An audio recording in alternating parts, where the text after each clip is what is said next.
To introduce myself, I'm Damon Pitajetsky. I've been doing VR, AR development for like the past 3 or 4 years. I've Headmaster PlayStation VR that I worked with Frame Interactive, and then on Google VR and Gear VR, Snowstrike. Anytime during this summer slow jam, if you need any help or need any questions answered, just feel free to reach out either on the PIGSquad Slack or at my little social media contact there. A little overview of this workshop.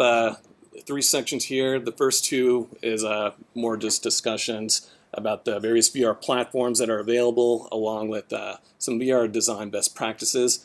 And then the third section, which is by far the longest one, we'll actually make a game together in Unity. All right, so VR platforms, there's 3 major categories. We have mobile, PC, console. With PC and console, you get a few more capabilities. You get your position tracking, and along with you have your rotation tracking. On mobile, you only have your rotation tracking, which you have to be a little more careful with your design considerations. One benefit of mobile, though, that is not on PC or console is that you have untethered 360 degrees views. So another thing to consider with your designs. On mobile, we have Gear VR, Cardboard, and Daydream, along with like a million other smaller platforms.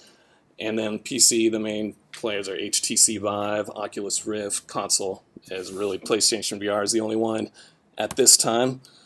And I have this little chart of basically how many units were sold last year, and you can see that Cardboard by far is the most accessible, probably because it's the cheapest one.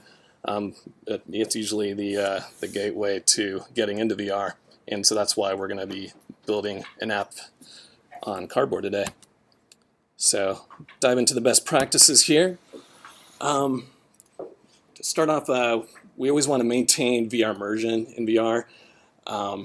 You don't want to force the user to do anything that they haven't orientated themselves.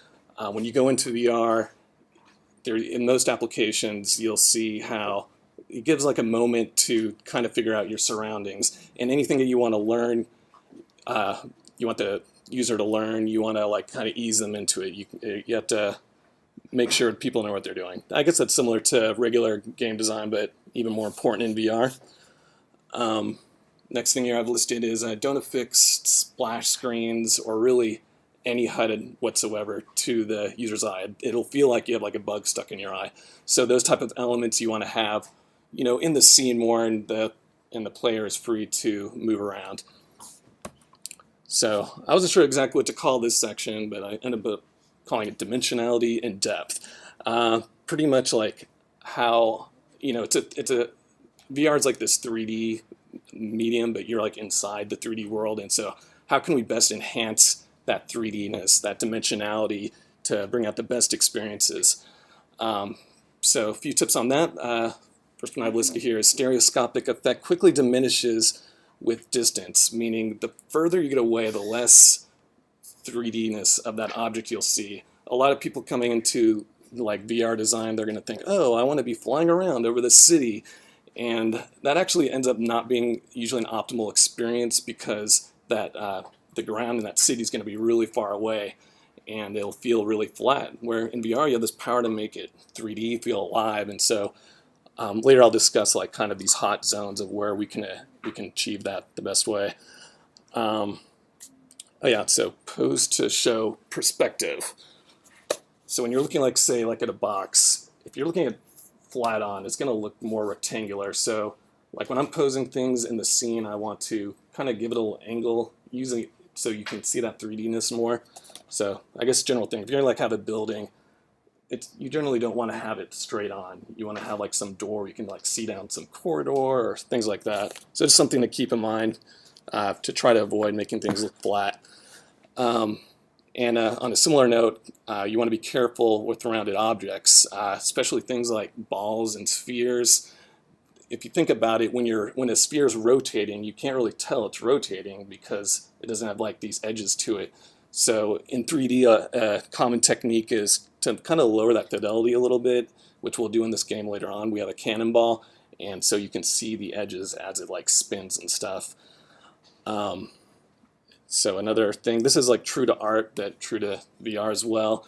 When you layer objects one in front of the other, you'll start to see like this depth a little better. And on a similar note, fog and desaturation achieves that effect as well. Now, fog can be expensive, especially in mobile. So, but you can use desaturation if you set up your colors. You can kind of give that vibe, and yeah, it'll create like a much more enriching experience. So, world layout. Oh yeah, question mark. To mimic fog with desaturation, that's increasing desaturation at distance, basically. Right. Yeah, less desaturation with distance. Over so distance. Okay. yeah, so like more colorful to like more whiter as it goes to the back. So world layout. I was mentioning earlier that there's this like kind of hotspot area, and that's in this kind of a well-known range. It's 2 to 6 meters, and 2 meters is like roughly like your arm's length. And if you, from like an evolutionary standpoint, it kind of makes sense. Like, you know, you want to have your sense heightened for something that you can grab or that's right in front of you. So in VR, when you're designing a level, if you want to place things in that kind of hot zone area, it'll be more effective. And on a similar note, things that are like in your center view, that's your perception is heightened for things in the center. And this is one I didn't really know for a while, as people naturally tend to gaze downward. And so when you're designing a game, if you can like key elements that you want the player to interact with, maybe put it a little at a downward angle a little more. And then the inverse of that, as people get neck strain, if you're having them look up, say shooting things up in the sky or having to aim at things. So you want to limit that. Not saying you shouldn't do it at all, but you know, with moderation. So next thing here, scale is a very strong, very powerful thing in VR. Similar to cinema techniques, but true in VR again. So things that look small, they're going to feel more toy-like, and the player will feel like more powerful. And then the inverse, when things are large, it can be like a little more intimidating, and whatever you're seeing seems more powerful. In VR in general, we want to try to prevent motion sickness. I'll get a little deeper into that in a little bit, but I have a note here, which is try to show the horizon just so people get situated and they have their sense of balance. And if, say, you're in space where there isn't really a horizon, you want to make sure the player is on some sort of a plane or some object, just so they can get a sense of their stability.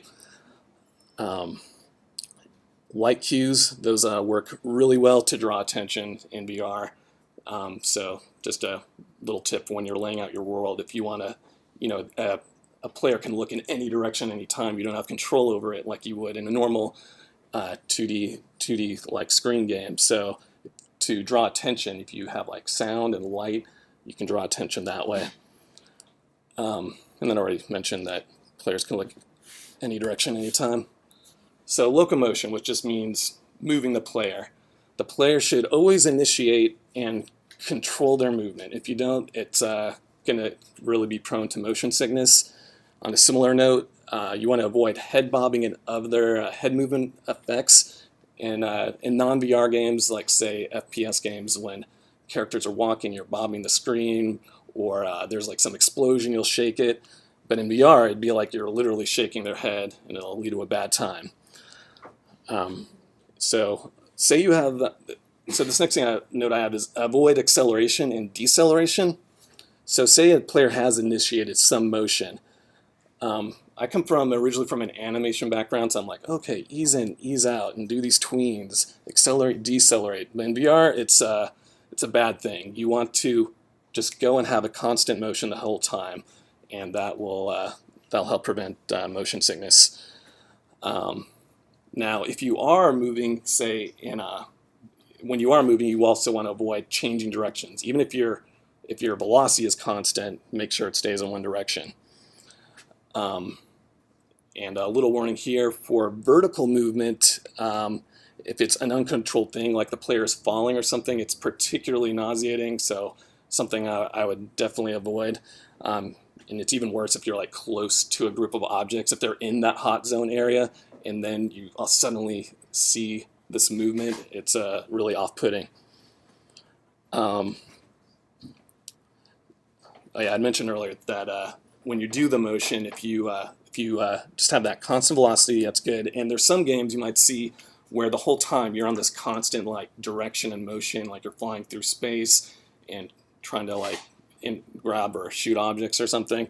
And surprisingly, that's okay. Like personally, I'm really prone to getting simulator sickness, motion sickness, but I don't know, for some reason that works. This like constant motion feels good. Like if you're on a train or like on the spaceship and it's constantly moving, that's okay. The caveat to that though is if you're moving in that one direction, you don't want to have the player's focus be in not the same direction. So if you're moving this way, you don't want them to be having to look to the side that much. One solution that has been developed for VR for how are we going to move players is this technique called teleportation, which is literally like you like pick an area that you're in the game world and then you teleport to it. And that's really good for preventing the motion sickness. However, when it's overused, it can be pretty immersion breaking because it's not something you do in real life. When you do these teleportations or other transitions to other areas, there's like my little bonus technique is it's called like a blink effect. It's essentially just a quick fade in and fade out, and it feels like people are literally blinking, and that gives like it makes the flow a little better. So user interfaces, when possible, try not to use them. It's take advantage of the 3D world you've immersed the player in and try to use game elements in place of UI. Later on, we're going to be making like this tower defense game, and there's this castle and it has health. Traditionally maybe you put like a health meter somewhere. In our case, we're going to have like a flagpole, and the flag will like raise as you're losing health and taking damage. So things like that. In some cases, you've got to have some sort of more traditional UI. Especially like nowadays, we're kind of conditioned for interacting with UI on 2D surfaces, whether it's our smartphones or looking at billboards or TV. So if you're going to have UI, it's good to keep it on 2D surfaces. And the most comfortable range, you hear this 2 meters a lot, 2 to 3 meters is that's like this optimal range that we can perceive it. And again, you want it like kind of centered, and so that'll be ideal. And there's some exceptions to that, like if you ever play the game Headmaster that I worked on that I mentioned earlier, we have a scoreboard. It's off in the background, but it's kind of like this natural element. You want to make sure that your fonts are big enough and stuff so that you can read it well though. If you do have a lot of UI, say you have like some menu system, or you do need for some reason have a lot of text, you want to avoid the player having to shift their eyeballs around, just because in VR that's going to cause some simulation sickness issues. In VR, for the most part, you're tending to look straight ahead, so once you start getting that rotation, it kind of throws things off really subtly. And if you have for selection without hand controllers, which will be our case with Cardboard, we're going to gaze at these items. So you want to have a reticle of some sorts so that the player can kind of easier gauge what they're aiming at. And a little tip for that is you really want to have it for Cardboard in particular, because Google sometimes they're going to feature, they'll decide they want to feature some sort of games, and they won't feature it unless you have the reticle. It's like this little unknown requirement. Okay, so sound. If you're going to be doing VR, I'd say sound is a necessity. You want to engage all the senses you can. If you're just going to throw one out, you're really missing out. We found that it's particularly effective for audio cues, especially during some tutorial, like just to again to draw attention or just to to give an affirmation. So really good for tutorials in particular. When you're putting your sound sources in the scene, you want to make sure all your sound sources are mono. You don't want stereo, because all the VR SDKs, they're going to have this spatialized audio, and you don't want like sounds coming at you in different directions and some sort of weird stereo thing. So keep it in mono, and it'll do the work for you. If you're going to do music, we're kind of accustomed to having like headphones on and having music, but it's a little more effective if you put those like sound sources for your music into the world. If you can put them on actual speakers, but even if you don't have speakers, just having them out in the world, it's a little more effective, and it also helps you kind of focus where the play area is going to be. Oh yeah, and whenever you have like any object that's kind of a lot you want to bring to life in your world, always add sound to it. Like if you have like a drum set, and say the player's playing this drum set, you want to have like the sounds emanating from like each head and the cymbal and stuff. I saw this like really cool Oculus demo. It's one they had a couple years ago, where they have this like dinosaur coming in at you, and what they did is they had like the lower like rumbly sounds of it coming from its chest, and they had like the higher pitched sounds from like the nasal cavity, and as this dinosaur is moving around you, you're getting this like sense of like where all these sounds are coming for. So yeah, the more you can place them to like match what you're seeing, it's going to be even more powerful. And then this last note, oh yeah, I forgot. So the low notes, this is true for audio design in general, but once again, something to note for VR. Low tones tend to be perceived as lower to the ground. High sounds are higher from above. And if you have like lower pitch rumblings coming from high up, it can sometimes feel a little weird. So something to put into your palette there. This last note I have is abstract and unrealistic sounds can be surprisingly effective. It's like, as long as you have it react, even if it's semi-realistic, it'll just feel more alive. So just something to know, you don't always have to have like this perfect matching sound, and sometimes, especially for like non-realistic art or animation, it can be pretty funny. Speaking of senses, we have audio, we have visual, and on the PC devices we have and some console. Actually, console I don't think has it yet, but on the PC, on the Vive and the Rift, we have haptics, which it's gonna rumble in your hands. There's rumble packs, there's all types of stuff you can get. So the more you can put into the simulation experience, the better. If you can get away with if you can do analog versus like a binary on-off, that's a little better. At Portland Immersive Media Group, we worked on this leaf blower project, and so it's like you have this leaf blower, you're pressing this trigger down to turn the leaf blower on and off. And originally we had like a binary on-off, it just rumbles or it doesn't. But it felt even better once we added like analog. So as you're slowly pressing it and slowly releasing, the rumbleness would go with it. All right, next section here is emotion. Emotional engagement is much higher in VR. I mean, you're in the world, so it's something to be careful with.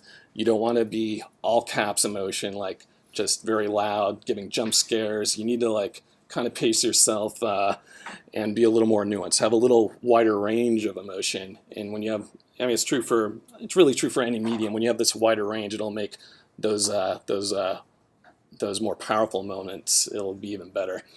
Blood and death can easily be too intense. Once you start doing all this, we have the sight, the audio, we have these rumbles, and so it can maybe be a little too effective. So something to be careful about.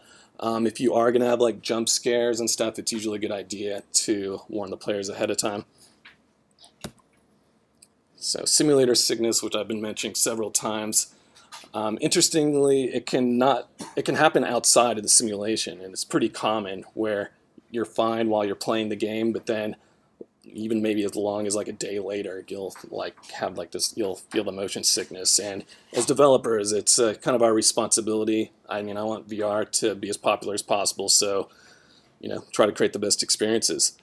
And when testing your own game, you have to be aware that you're going to develop like your sea legs over time, especially for your own project. So it's always best to try to pretty frequently get new players to come in. If they have never done VR before, that's even better. And like when you're designing I have this note here of encourage user breaks.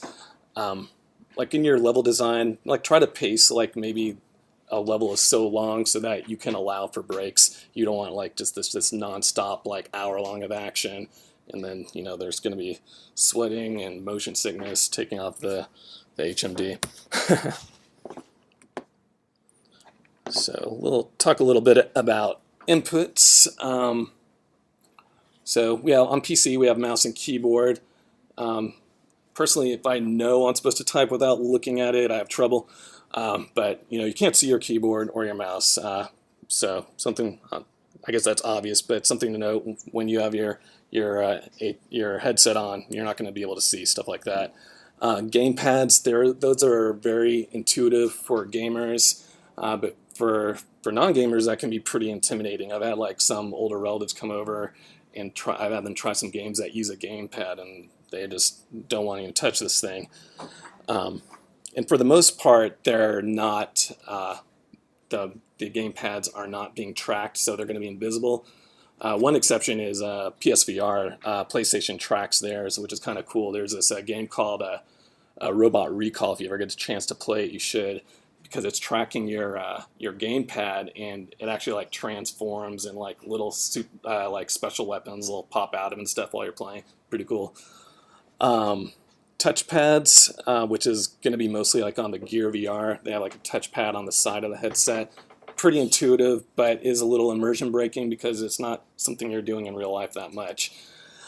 And track controllers, which is on Rift and Vive, those are going to be the best solutions by far for interacting with your world.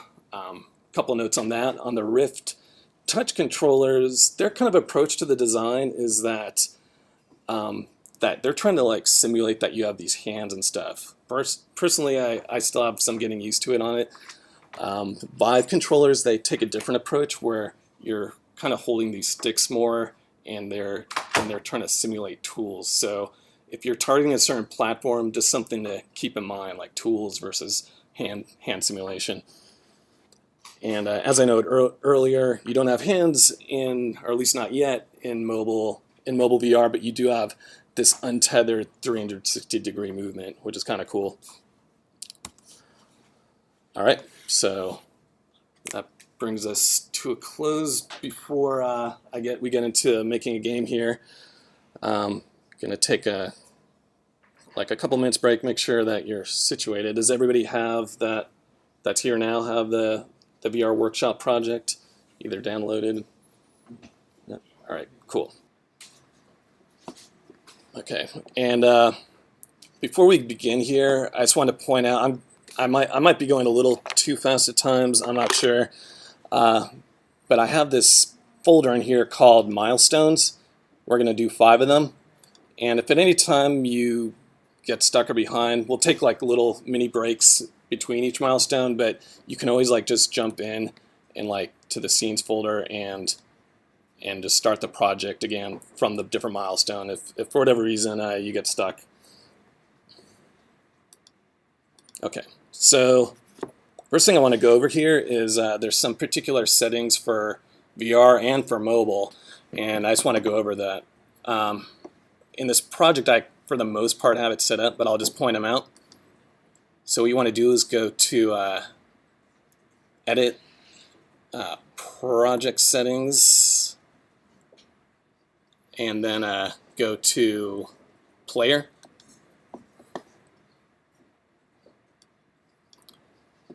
And so you want to make sure that you have like some sort of company name here. It's kind of arbitrary, and you want to have a product name. I already have these filled out from earlier. Over here you have the 3 tabs, which is one for like each platform that this project's set up to target. So this middle one is settings for iOS. This one's for Android. I'll go over both of them. For resolution and presentation, there shouldn't be much we need to change. In older versions of the Google VR SDK,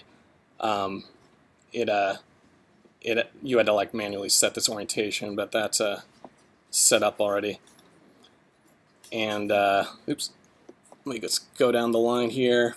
Icon and splash images, we don't need to mess with that. The section we in particular care about is other settings. Oh yeah, if you get stuck any time, we have our volunteers here, Dylan, Shauna, Jen, so feel free to raise your hands if you need any help with anything. So under other settings, you want to make sure that both of your batching options here are enabled, static batching and dynamic batching. The most important one is virtual reality supported. Make sure that's selected, and then you'll want to select your SDK. For iOS, Cardboard's the only option. Stereo rendering method, there's only one option again for iOS. This one's very important, otherwise your build will fail. You want to have a bundle identifier of some sort. It's kind of like a backwards URL. It's rather arbitrary. I put my website plus at the end I put the name of the project, Pig Defense. The rest here is mostly default. Let me double check though. Oh yeah, this one's important. Target device. It'll be defaulted to iPhone and iPad, but you want to have iPhone only. The build might be okay, but we don't have viewers for giant iPads, and there might be issues with getting it into the store. Under target device here, make sure it's iPhone only.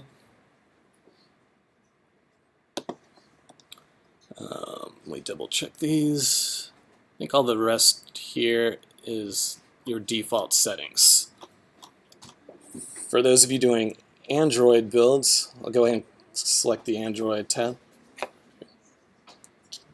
Do you name it?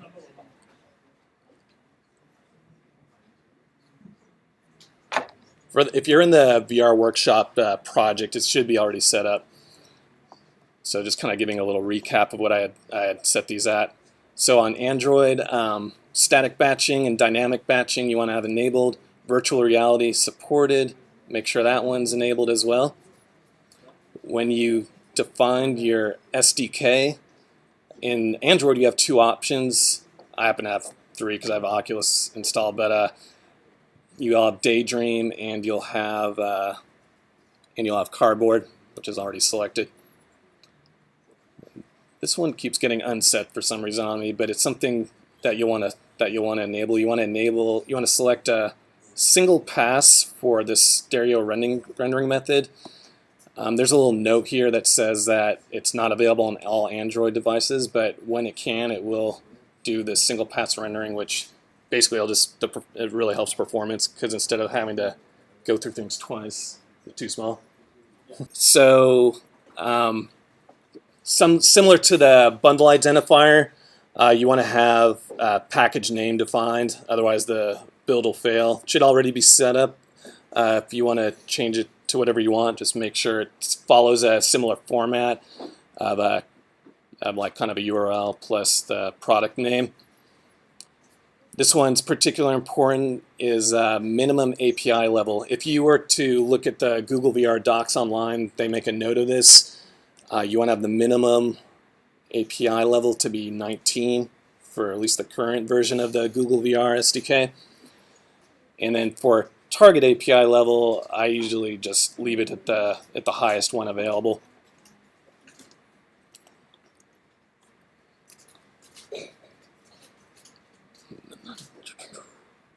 Oh yeah, so here's one you want to make sure is unchecked, Android TV compatibility. There isn't a viewer that's compatible with the TV. If you're making a game, you'll always want to make sure that the default Android game is enabled. What that does is in the Play Store listings, it kind of helps it be optimized to make sure the games are shown correctly. And then everything else, I believe, is good. Publish settings, you can leave at the default values. You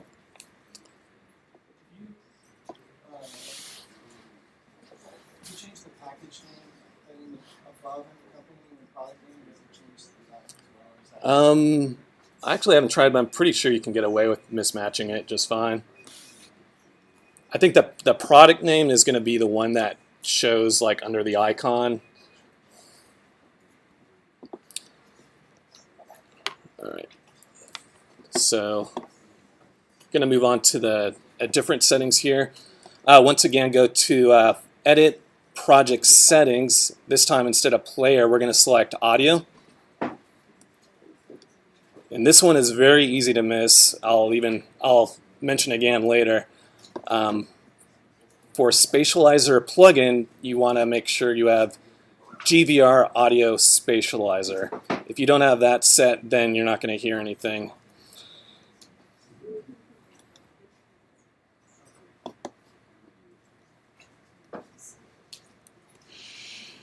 Okay, and another thing I want to point out here is I already pre-made the materials for this project. If you go in your project window here, you'll see materials folder. If you open that up, go ahead and just select Pig Defense Atlas. So something to note on here is that when you're building a mobile game, and in particular a VR mobile game, you want to try to have as few materials as possible and few textures. So in this case, all of the game elements, they're all in this one little material atlas. And so something you'll want to make sure you do. And here's like a option that can be easily missed. It's not required, but it does help, is you want to enable instancing if it's available as an option. It might not be on all different shaders. In our case here, I'm using the standard shader. It's actually not the most optimal for mobile VR, but since our game's pretty small, I'm going to go ahead and use it. If you're building your own mobile VR games later, you might want to explore the different mobile shaders that are available, which are going to run more efficiently.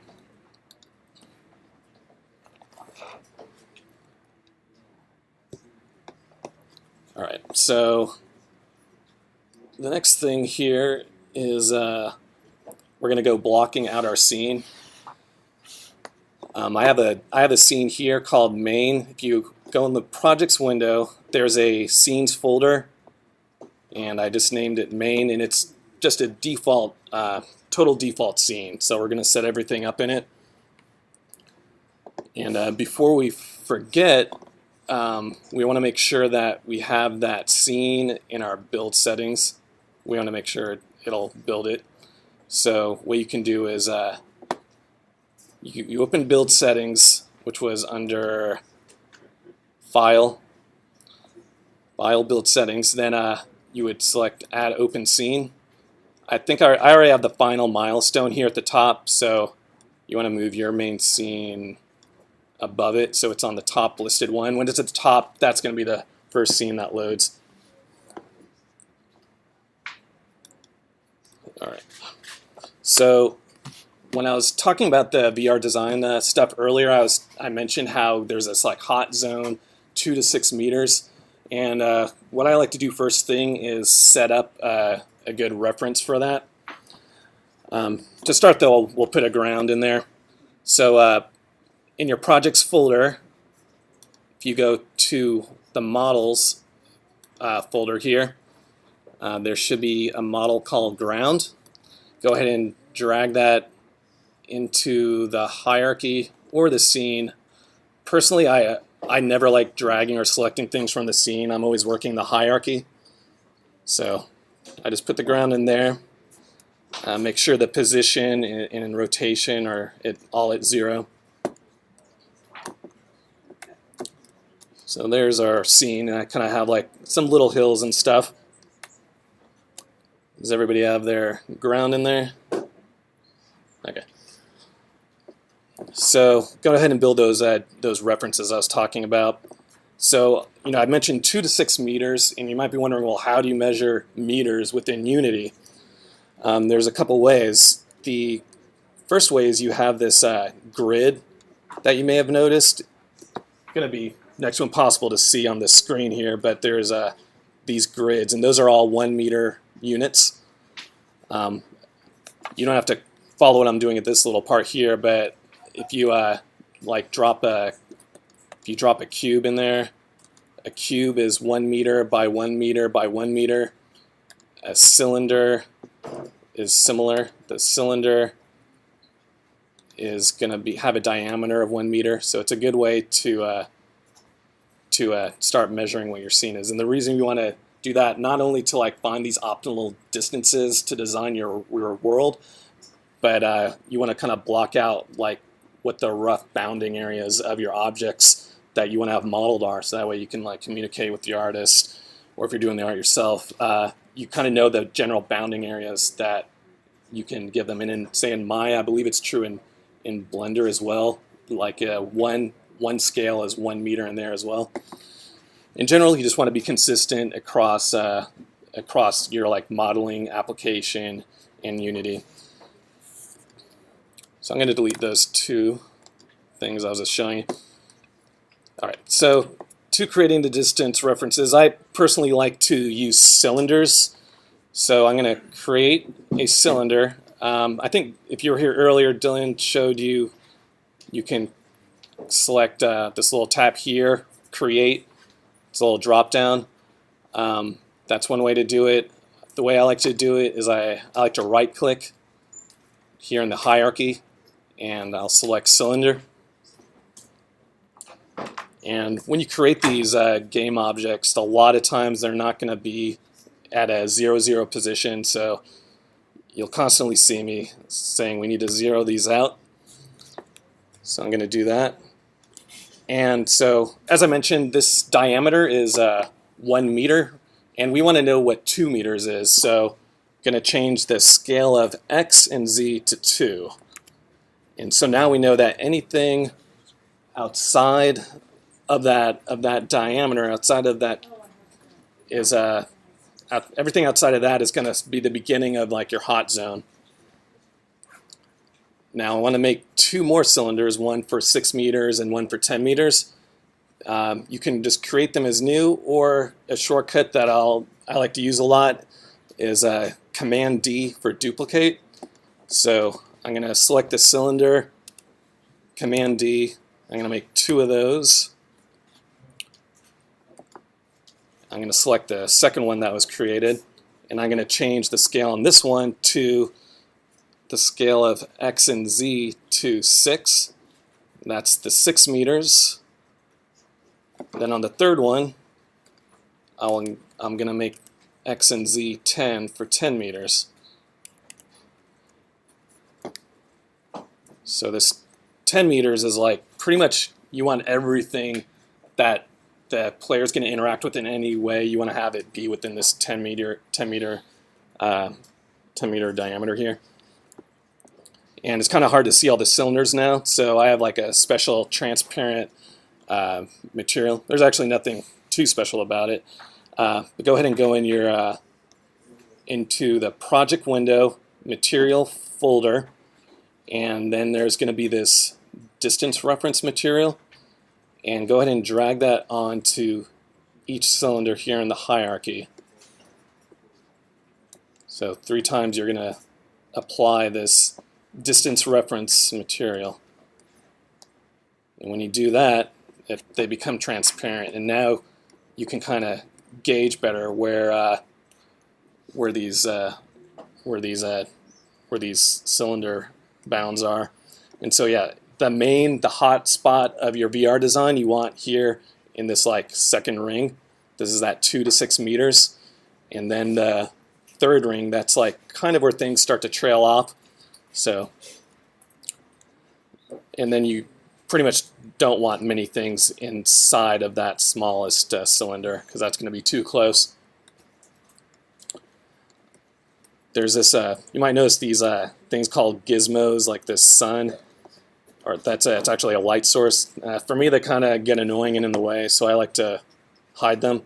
If you want to do that, you can select this gizmo, drop down here, and then slide this thing at the top all the way to the side.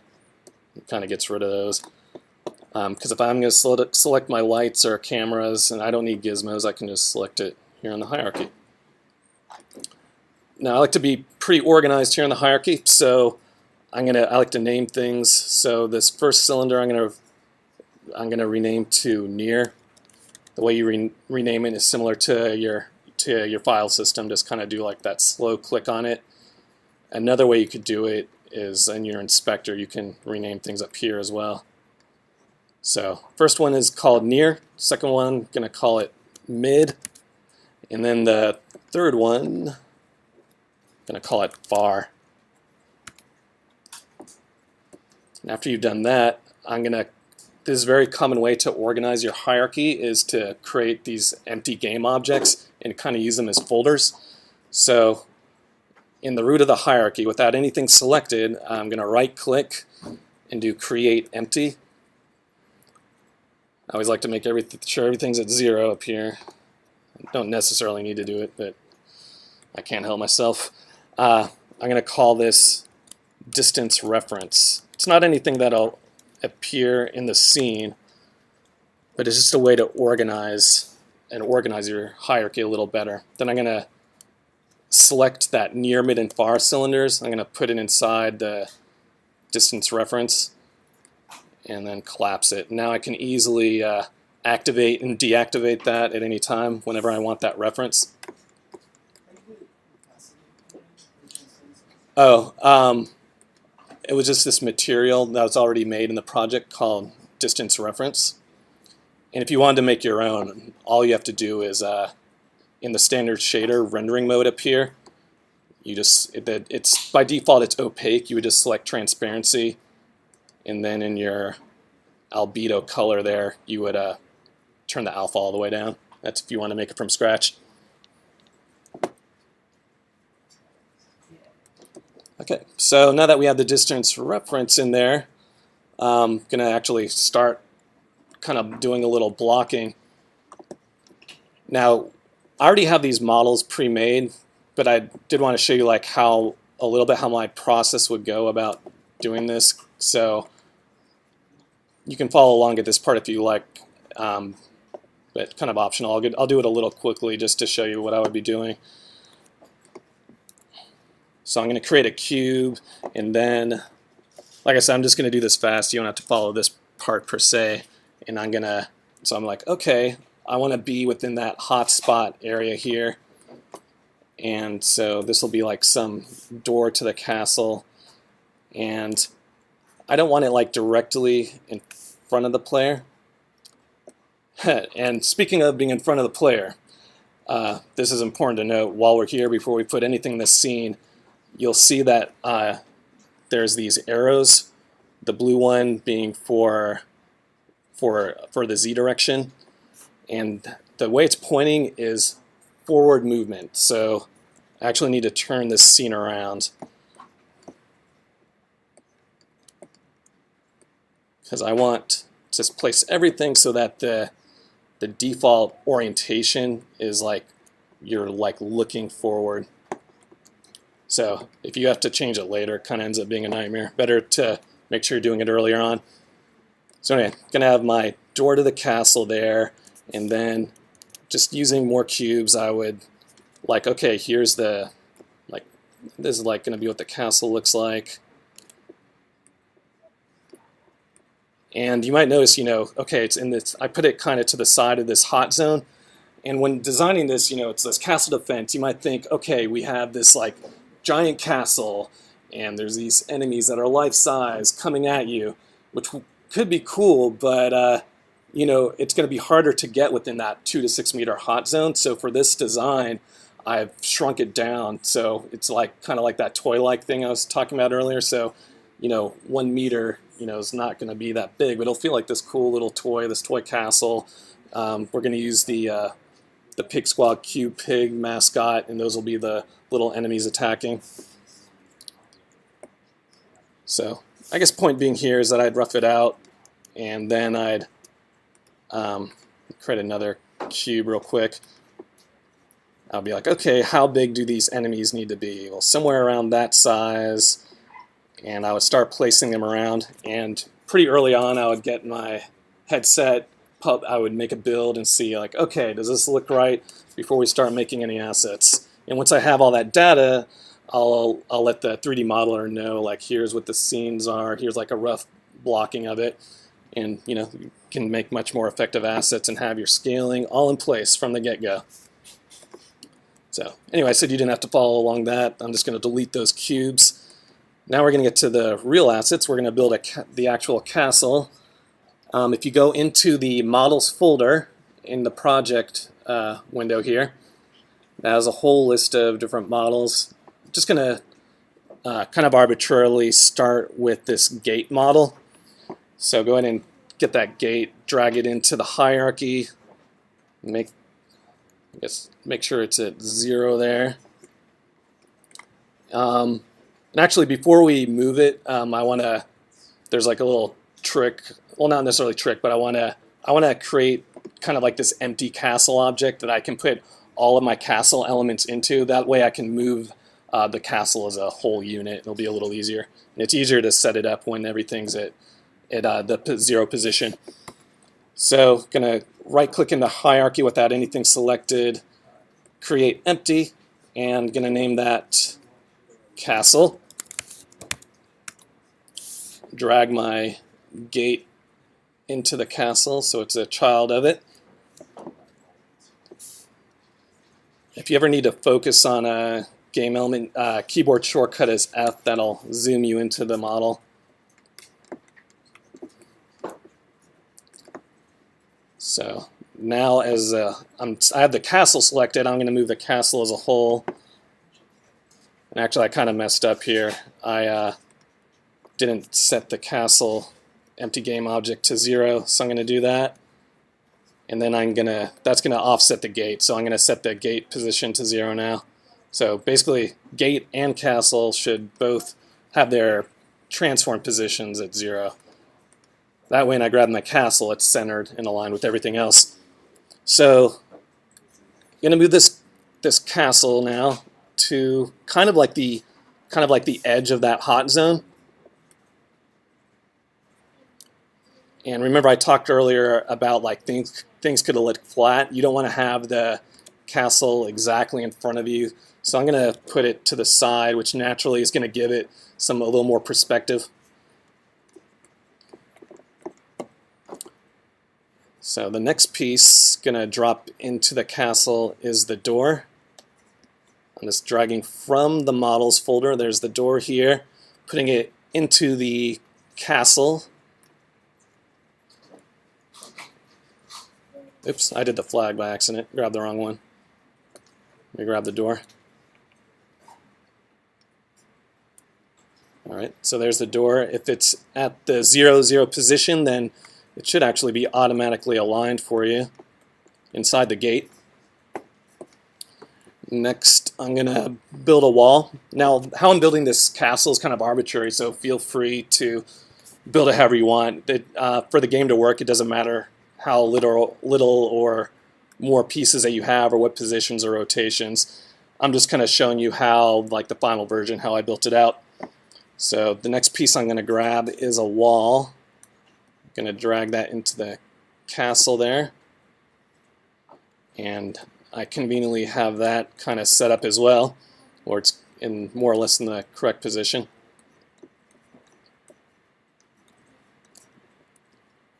Going to duplicate this wall, Command D, and to get it to the other side I just need to get it along this x-axis, and since everything's lined up I can just switch that x value from negative to positive. or you could just manually move it, doesn't matter, but I kind of like to have it more perfectly aligned, just my own taste. Next in the models we have a tower you could build. Drag that from the project folder in the models to the castle object in the hierarchy, and you'll see a castle, you'll see the tower appear there at the end. Same with as I did with the wall, I'm going to Command D to duplicate, and I'm just going to go from the negative to the positive just so I get that second tower on the other side.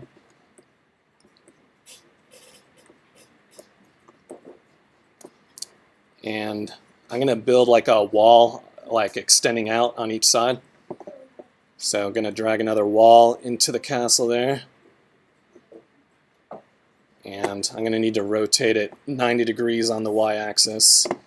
I tend to like to set things here in the transform component area, but you can also move and rotate. You might have noticed if you were in the last when Unity demo with Dylan, I think he was clicking on this move, rotate, and scale. The keyboard shortcuts, if you didn't know already, probably should have mentioned it earlier, are W, E, and R. So that's when you see it switching, that's what I'm doing. So you could rotate this by pressing E and then rotating it. Now I'm going to press W and move it. It doesn't have to be anything perfect.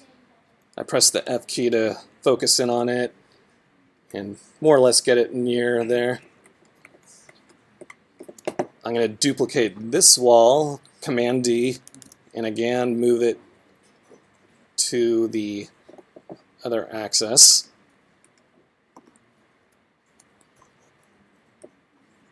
So now I have a wall kind of extending out.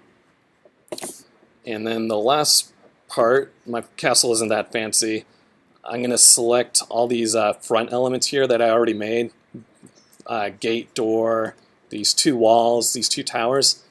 I'm going to Command D that to duplicate. So it's going to duplicate all of those. And then I'm just going to move it back. So then I have like a kind of a closed-in castle now. So I'll give everybody a minute or two to set up their castle. Can you give us some flybys of yours for reference? Just rotate around a bit. Oh yeah. Basically I just made a rectangle with walls and towers and the gates in the middle.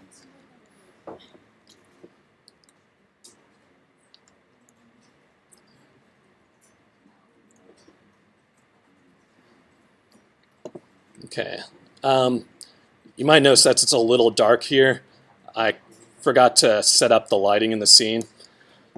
So you want to go to this lighting view. If you might not have it already available to get to it, go to Window up here, and you want to go to Lighting Settings, and then you should have a Lightings. And you might want to put it where I dragged it next to the inspector here.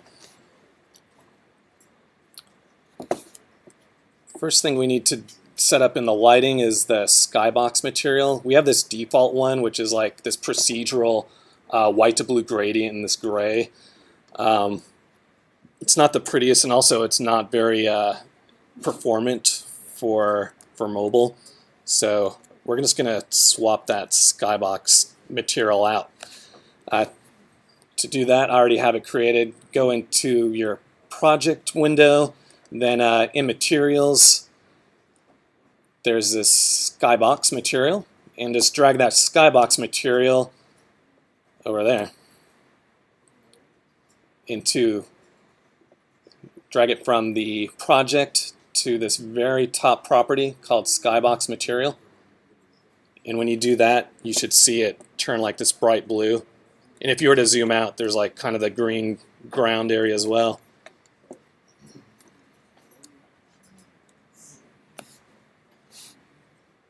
Did everybody see how that was done? Say it one more time. So I have this lighting. First I have this lighting window open. To get to that, there's this window, lighting settings. And once you have that lighting window, I guess there's a few tabs. Make sure you're in the scene tab. And then from there, we opened up the materials folder in the project and dragged the skybox, one called skybox, and we dragged it into that property there, that component property. And when you do that, you'll see the skybox turn blue.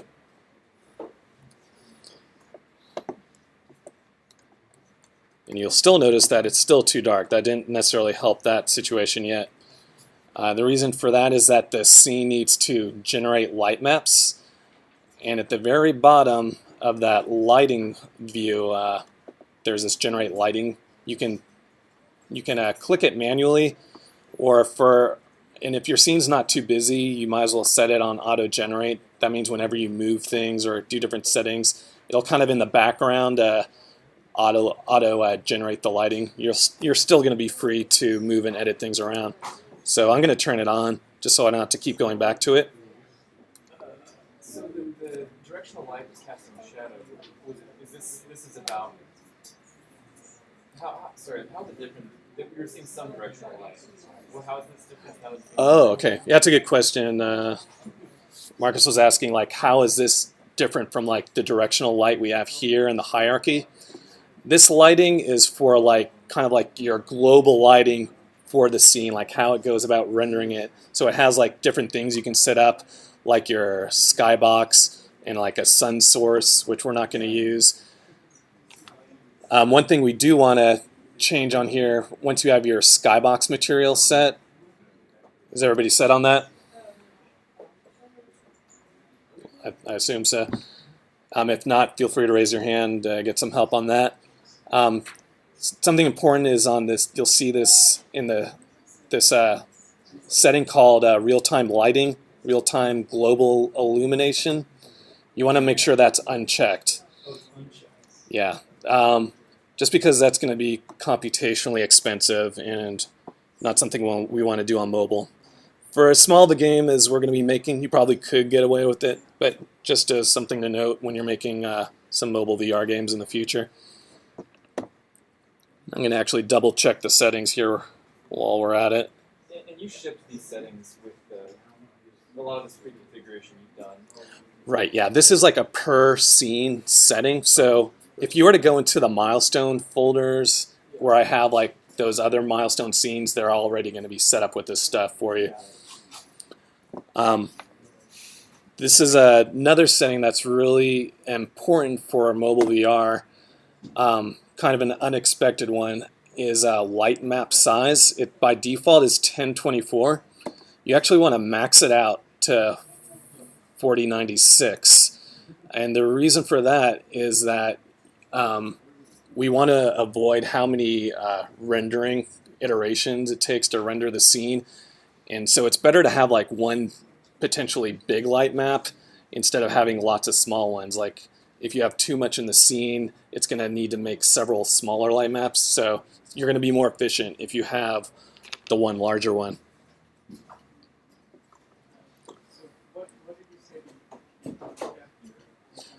Oh, the thing we wanted to uncheck was this real-time lighting, real-time global illumination option. It's not a necessity, but you're going to have a little better performance with it unchecked. You can smell.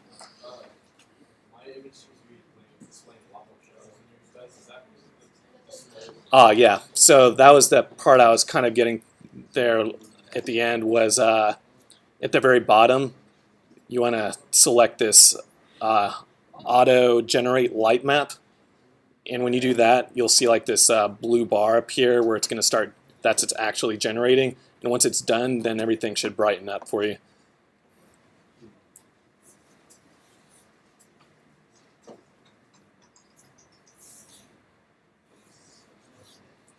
So does everybody?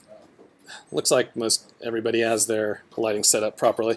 If not, feel free to raise your hand and we'll have a volunteer get to you. All right, so to continue on the blocking, now that we can actually see better, let's close this castle. I like to call them folders, but I guess it's a game object, and this is the parent, and these are the children.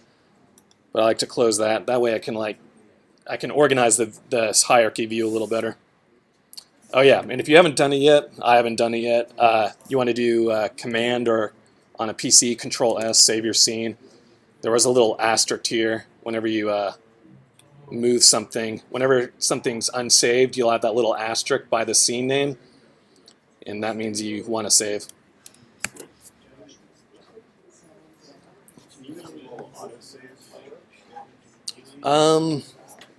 That's a good question. If it exists, I have not used it, but there's a good chance. There's so many features in Unity. I've been using Unity for years, and there's like a ton I don't know. I have actually, Dylan was showing earlier the collaboration thing. I haven't used that before, so that was something new to me. So gonna go and pop some trees in here next. Going into the project models folder. Go ahead and get a tree, drag it into the hierarchy. Yeah, into the root of the hierarchy, into like a blank area. And it's going to be there in the center. If things get hard to select, if you're accidentally selecting this distance reference, you can just select it here in the hierarchy instead, because we kind of want that reference for now. And I'm just going to throw several trees within our 10 meter ring here. For what? Are the positioning, should we reset them when we pull them in, or did you? Just it doesn't have to be exact. You just maybe zoom in, press F, and just make sure they're like not halfway in the ground or something, or too far above. So I'm going to do Command D, and I'm just doing an arbitrary amount of trees within our second and third ring here.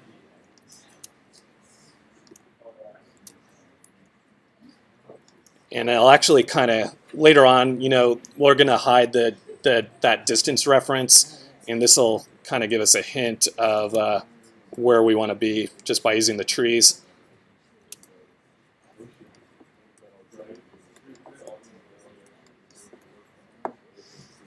And once again, I'm going to organize the hierarchy a little bit, so I'm going to create like a little trees folder. So I'm going to do this a lot, so you probably get used to it. I'm just going to right-click, create empty, make sure everything's at 0. Then I'm going to call it trees, or tress. I need to fix that. And I'm just going to put all my trees in there just to keep things a little more organized.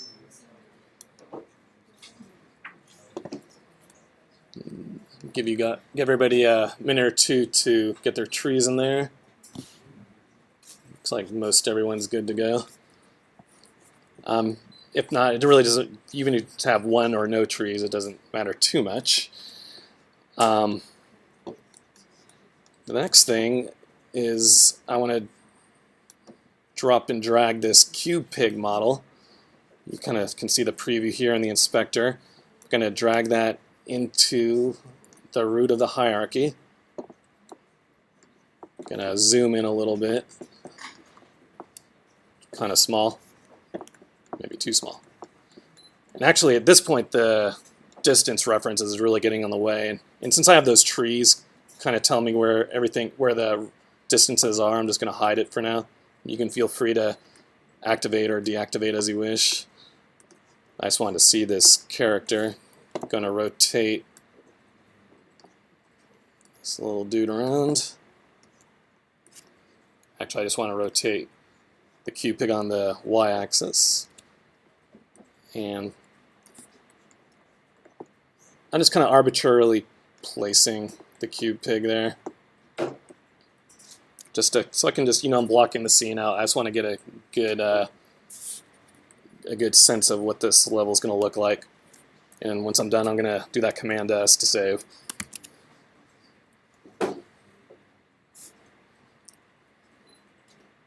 So now that we have this, have this blocking done, ordinarily I'd say let's make a build. I think we might have that might be take a little too long here, but ordinarily I'm going to be checking things very early on. I've blocked out the scene, so I'm going to make a build, pop it in on the device, check things out, and make sure everything looks right. And then once that looks right, there's a little bit more setup I want to do here, which is in our game we're going to have like a lot of physics simulations and rigid bodies, collisions. So I'm going to go ahead and set that up. And one convenient thing by having this this hierarchy organized, we have everything inside the castle. One thing, actually, take that back. Everything is organized well in there. Anyway, we're going to select everything inside the castle. What you can do is select the top element and then hold down Shift and then go to the bottom one and it'll select all of them. And you can actually edit in the inspector. You can edit all of them at once. So we want to add component. We want to have a mesh collider on everything. What I like to do is I like to use this search bar. So once again I clicked add component, then I'm searching, just typing the beginning of it till I see it, mesh collider. And once you have the mesh collider in there, we want to have this option called convex. And I'll show you actually what that's doing, that option. So when I have it off, what it means is we're gonna set up this like for the physics to be able to detect collision, and it's gonna match that model pretty closely, like in all these nooks and crannies of the tower. But it is like a little more. It does have a hit on performance. So when you do convex, it's essentially gonna do like a bounding area of it. So it's gonna be a little more effective. So just a little thing to help your performance out. Whenever you can get away with it, you want to have that convex option. And then with all those selected still, I'm going to add another component called rigid body. If you were here earlier, Dylan went over the rigid body already. We actually are going to keep most of these settings here with one exception. There's this thing called is kinematic. We want to have that enabled. And kinematic is just a fancy way for saying that we're going to control this rigid body through code. And when you're controlling it through code, that means the rigid body's not going to move unless we tell it to. So essentially what we're going to do in this game is, until the castle's ready to be destroyed, we're going to make sure that it's not going to move or anything. Now, I'm going to close this castle for now and go to the trees. We're going to do a similar thing. Going to select all the trees, add component, mesh collider, set the convex option to enabled, add another component called rigid body, select as kinematic,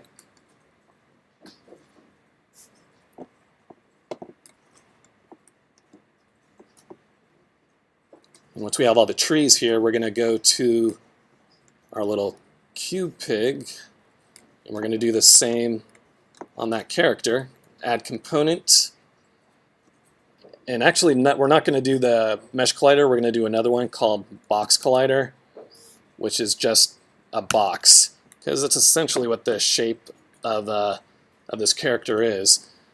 And whenever you can use these more simple colliders like boxes and spheres, it's going to help your performance out. And in this case of this character, you can see like the nose sticking out, and it might look weird when it gets to the corner. I don't think we really need the nose to be part of the collision, so if you ever want to edit the collider, you can click on this little edit collider button, and you'll then see these little dots appear. They can kind of be a pain to grab. And I'm going to grab this one. I don't even know if you can see it. I think you can. I'm just going to grab it and bring it closer to the face there.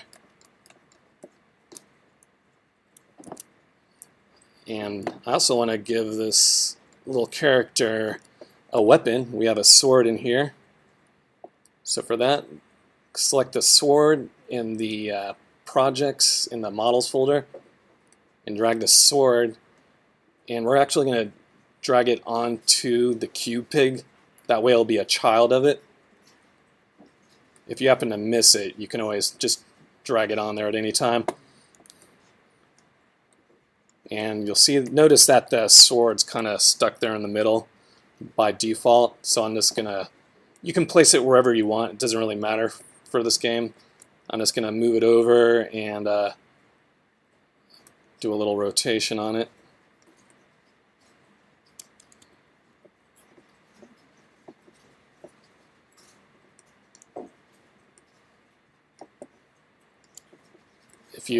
If you have an animation background at all, you might be familiar with having like a silhouette to show your character. So I want to make sure I can see the sword sticking out from the side, so it has like a good silhouette.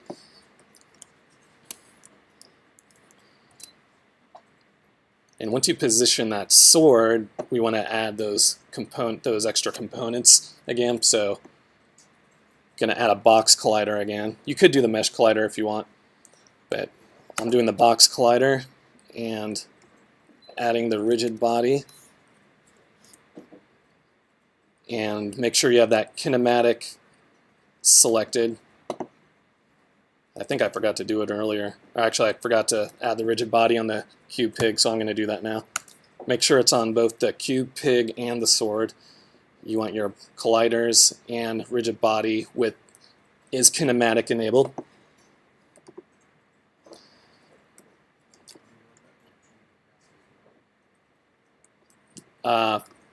Which part?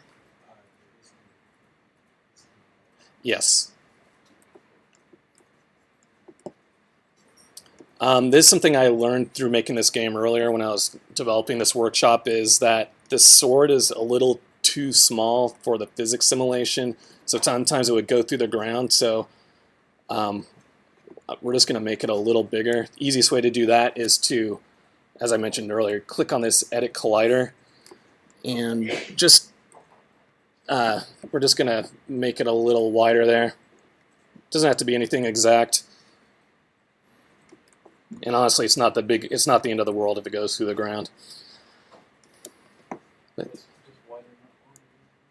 yeah, it can't hurt to make it a little bigger in all directions. I think it was just wider was all it needed, though. I feel like it was a little too thin.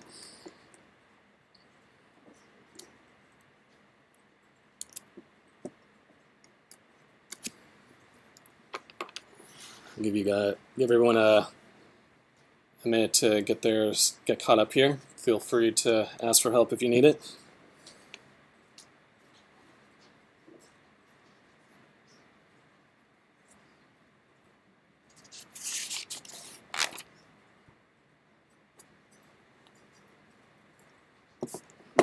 All right, so I'm going to continue on here. So if you were to hit play, you'll notice this is not where we want things. And there's not even any VR to this hooked up. We have no way to look around. So we want to kind of set the scene up for VR stuff. So to do that, we have this Google VR folder. And the Google VR folder, that's a package that you download from the Google VR developer website. And to import the package, if you wanted to do that, we already have it here, but whenever you want to import packages, if you're not familiar with it, you go to Assets, Import Package, and then Custom Package, and then you would select that package file. And then when you did that, you'll get this folder. So we have this inside the Google VR. We have this folder called Prefabs. I'm going to go over those how to make prefabs in a little bit. Essentially, they're any item that you've made in the scene that you want to be able to duplicate later. You can save those into your project. So Google provides some convenient ones for us.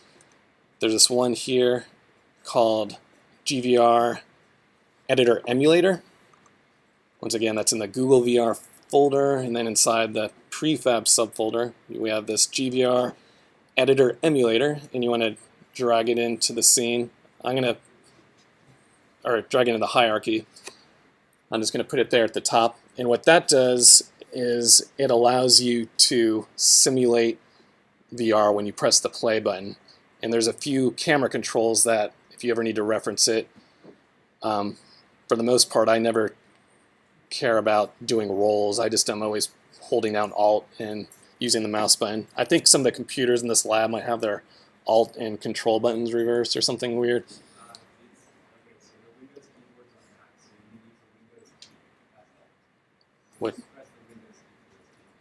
What he said, Windows key to move around it. So I'm gonna go and press play, and now we might not be in the right spot, but now we can hold down Alt or Windows key and drag the mouse around inside the game view, and now we kind of starting to simulate VR a little bit.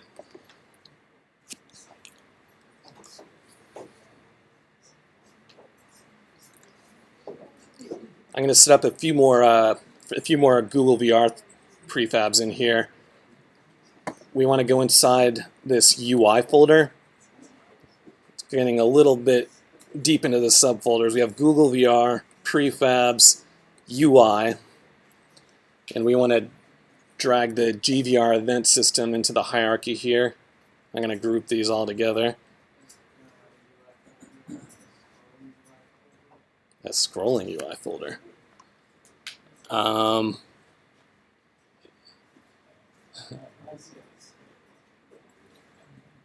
You found it?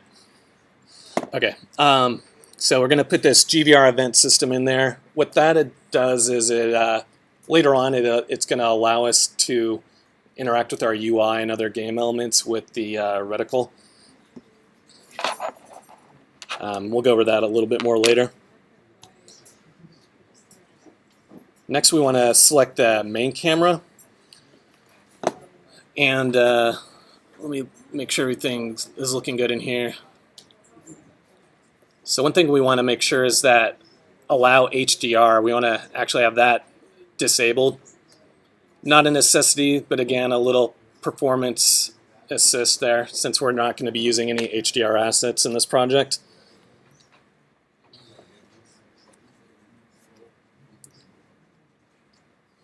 And then we're going to add a new component, Google VR one. So I'm pressing Add Component, and then in the search bar I'm typing GVR Audio Listener.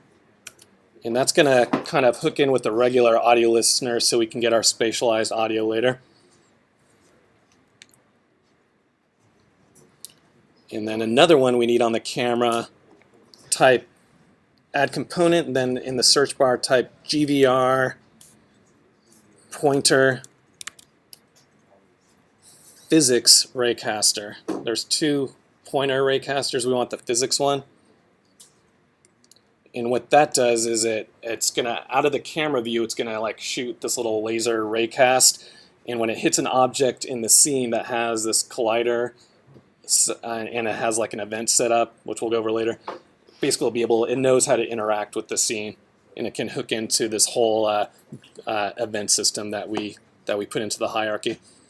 What was the one you did before? Is it just the raycaster and audio listener? Yeah, the two we added on the camera are this GVR Audio Listener and the GVR Pointer Physics Raycaster.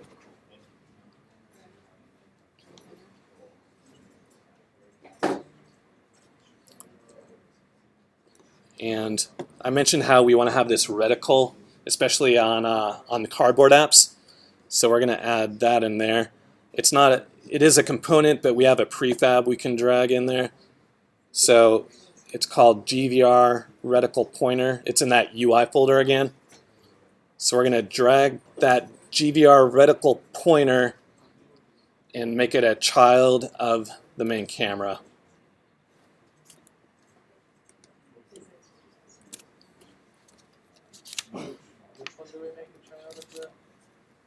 Sorry, I should have let that open. GVR Reticle Pointer. And did you reset the points? I looked at it, it was already at 0, but if it's not at 0, you want to make sure that your position and rotation is there. It's one thing I like about dragging into the hierarchy window is when you're dragging things, models and stuff, they're always going to be at their default positions, whereas if you drag into the scene, you can get some weird unknown position you don't want. And that should be it for this little milestone. We're going to take a little break. Let me double check real quick. I have some notes. Oh yeah, there was an important one we missed. So we were setting up those colliders and rigid bodies everywhere on the castle and the trees. The one we did not do, which is very important, is the ground itself. So we want to, on the ground, you can select it in the hierarchy or the scene. We're going to add the component mesh collider. Now this is the one time we do not want convex because we want to make sure we can get inside the hills and stuff. So leave that unchecked. And if you were to zoom out, you would notice that this ground, it's like just this thin piece of paper. It's something that potentially the physics simulator, it can miss it and fall through. So what I like to do in these cases is add a second collider, a box one. And you can see that's appeared there. However, we don't want the box collider to be all the way up there. We want it all the way down at the bottom. And you could use your edit collider button, but for accuracy's sake, because I want it at exactly the ground level, to do that, you want to set the Y size, Y is up and down, set the Y size to 1, and then set the center to -0.5. That'll basically bring it so it's flush with the lowest spot on the ground. And that way we have like kind of like our backup physics plan. Like if you want to go through the hills, at least you have something to react to and not like fall into the abyss. I just pressed save and Command S in case you haven't done that lately. And then we also want to add the rigid body to the ground. If you didn't, you actually can get away without adding rigid bodies, but the simulator is going to want to do it anyway, so it's better to do that. And I put kinematic. So some things in this game we're making are never going to move. They're going to be like in this static location, and we can optimize things even further by setting everything we know for sure is not going to move to static. And to do that, in the inspector, you'll see this option in the top right corner called static. So make sure that's enabled because the ground is never going to move. And you'll actually notice down here that your light maps are generating some new data because it's like, oh, we know you're never going to move. Well, now we know exactly how the light's supposed to be hitting it at all times. In our game, the trees are very powerful, so they never get destroyed or moved. So we're going to make those static. Now you could go through each tree and do it, but a little shortcut is to just select that parent trees object and make that static, and it'll go ahead and ask you, do you want to change your children, which we do want to do. So you could go one by one or just do them all at once.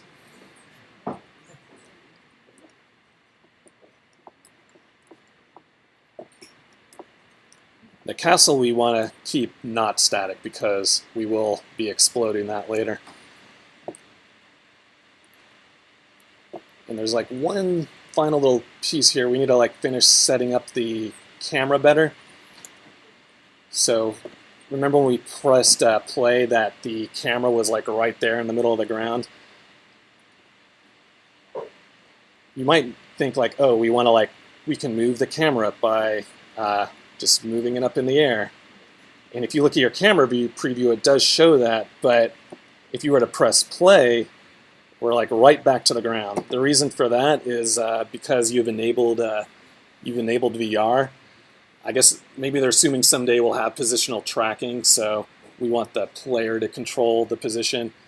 So it's always going to default to 0. And we're going to go ahead and make it 0 as well for now on the main camera. And to move it up though, say like, in your game design, I want to put the player on a little tower of their own. And so you can do that. You just need to make sure the camera is a child object. So I'm going to make sure nothing's selected in the hierarchy. I'm going to right click, create empty, and I'm going to call this game object player. This will be our player. And I'm going to move always remember to 0 the positions out first. I wish that Unity would just always do that by default. I'm not quite sure why, because it's not convenient. Where does it even get its idea for position? It's something to do with like where you're looking on the scene. It's like, oh, I'm going to place it exactly in the middle, I think. I'm guessing that's what it is. I haven't really determined. All I know is I'm always needing to make sure things are at 0. So once you have your player object position rotation at 0, go ahead and drag the main camera into it. And then make sure that player is reselected. You can move the player, and then you'll be raising it properly. I'm going to put this at around like 2.5 meters. Doesn't have to be exact. If you look in your game, actually, probably a good thing to make, if you're not doing this already, you can move your scene over to the side. And then when you're moving your player, then you can see the game preview, which is kind of convenient. But I'm going to put it at about 2.5 and around 2. The reason for that is, remember, the player, we tend to look downward, and it's so when you're in VR, you're going to be looking down. And I mentioned I want to have this player standing on a tower. So I'm going to drag a tower into the scene. I'm going to actually put it inside this player, make it a child of it. For now, you can close the Google VR folder if it's still open. Going to open the models folder and select a tower. Going to move it into the player object. Make my scene big again so I can see things. I'm pressing F to zoom in. You'll notice it's kind of floating there and the position's a little wonky. First I'm going to zero it out, and then going to move it down to the ground. Making sure you move the tower and not the player themselves.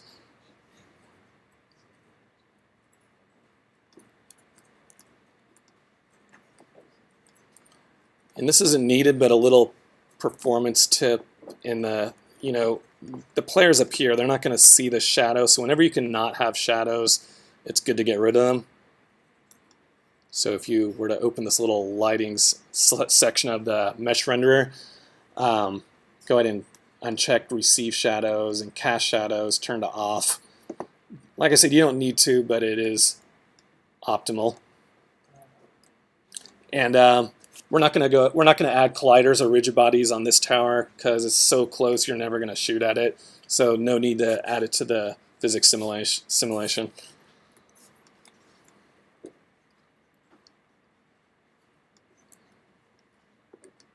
Okay, so I'm going to hit play here just to see how things are looking.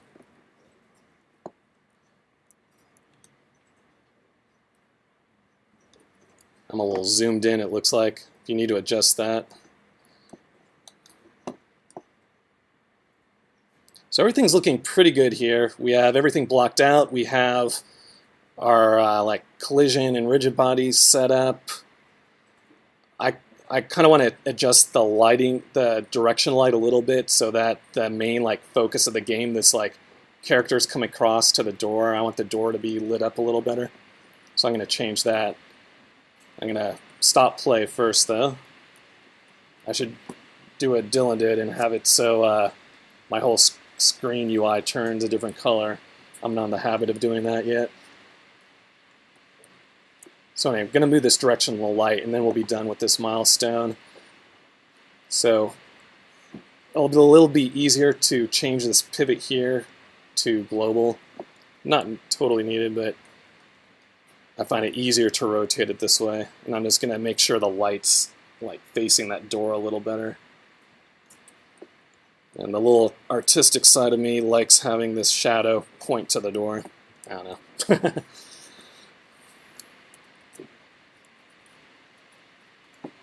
And when you adjust that lighting, it's going to have to adjust the light maps.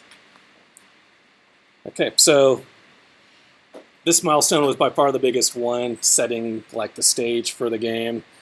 I'll give everybody a minute or two to get caught up. All right, so I'm going to get back here. One last thing I forgot to set up was on this directional light. If you select in the hierarchy, there's this setting here called mode, and you want to set the mode, you want to change it from real time to mixed.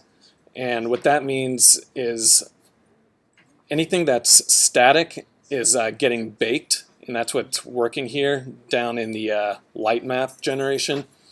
And so when it's a mixed light, it's going to optimize things. Ideally, when you're making a mobile or especially mobile VR game, if you can get away with baked and having like no shadows, that's ideal. In our case, the game's like small enough that we can get away with a little extra performance hits with the shadows and having the mixed light. And then if you were to select real-time light, that would be the most computationally expensive. So in our case, we're like somewhere in the middle. We want the mixed.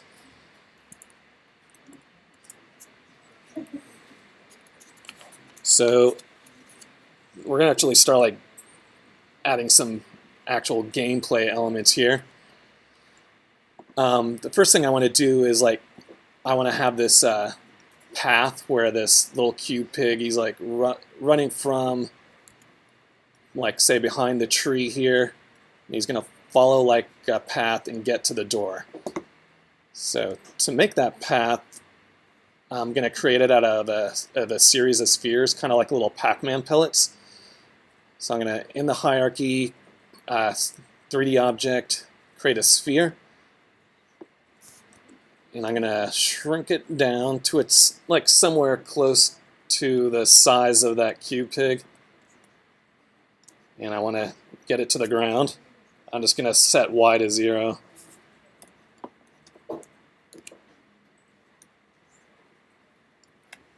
Okay, so I'm going to get this first pellet that it's going to follow. You could also call it a node path.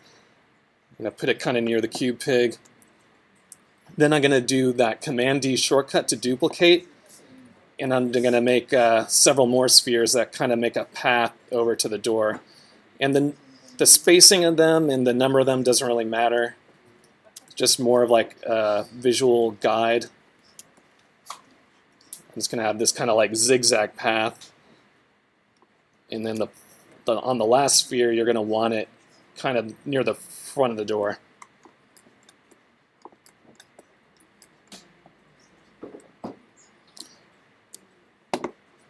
And as always, going to organize the scene here. So I'm going to, without anything selected in the hierarchy, right-clicking, creating empty, and I'm going to call this game object path. I'm going to drag all my Pac-Man sphere pellets in there. And that way I can move the path as a whole if I wanted to. Actually, I kind of goofed here. I didn't do the whole zeroing out thing, so I'm going to temporarily move everything back out. Put this back to 0. And now you can see that the zero out's kind of like over that player. I don't want that either. I actually want to, in this case, align it with this last sphere over here. So a shortcut for aligning one game object to another. Kind of cool little trick is you drag it, make it a child, and then you zero out the position and rotation while it's a child. then drag it back out, and then you magically are at the same position now. So now that path, that pivot point's where I want it. I'm going to add all the spheres to the path. And now when I want to rotate things around, it kind of rotates from the door. And I could, later on, I'm going to create like several paths that kind of radiate out. So it'll be a good like little shortcut, since that pivot for the transform is right there. Now, just because I have these spheres, we don't have like any code or anything telling the cube pig to move along that path. I have a component conveniently made. With the cube pig selected, we're going to add the component called path follower. Earlier, if you were here for Dylan's talk, he was talking how you want to kind of modularize all your behavior. So, we have another enemy script, another enemy component we'll add later, but we just want to have this following the path as a separate thing. It could, maybe you'd have like birds flying around in the sky, or a vehicle like riding by. Everything can use this little path follower script I wrote. So I'm going to hit play. There will be a little error, but I'll show you it. I have to look down. Oh yeah. So I put that path follow on there, but I did not tell which path to follow. So I'm going to select the path game object and move that into the path property.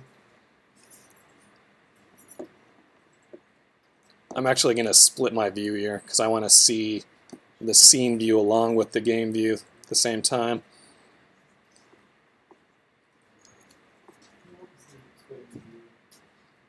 Oh, any of these UI windows you can just move around in Unity. So I just like moved it from being like a shared tab. I just moved it to this like it'll give you a little preview. So I'm like, oh. You don't have to do that per se. I'm just showing you kind of some techniques that I'm going to be using to look at things. So anyway, so we have the path assigned to the cube pig over here. I want to hit play because I want to see what happens. So it is following it, but in this kind of crazy way. And this is something I probably could have addressed in code, but I didn't.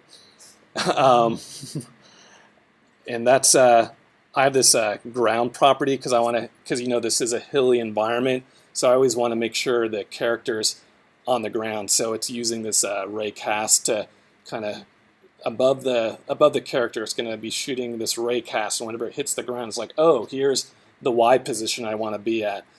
So the thing that I like I was mentioning, I could have addressed in code, but I didn't. Was that it's also detecting the cube pig itself, so that's why it's wigging out, because like, oh, the ground is the head of myself, and so it's doing all this crazy stuff.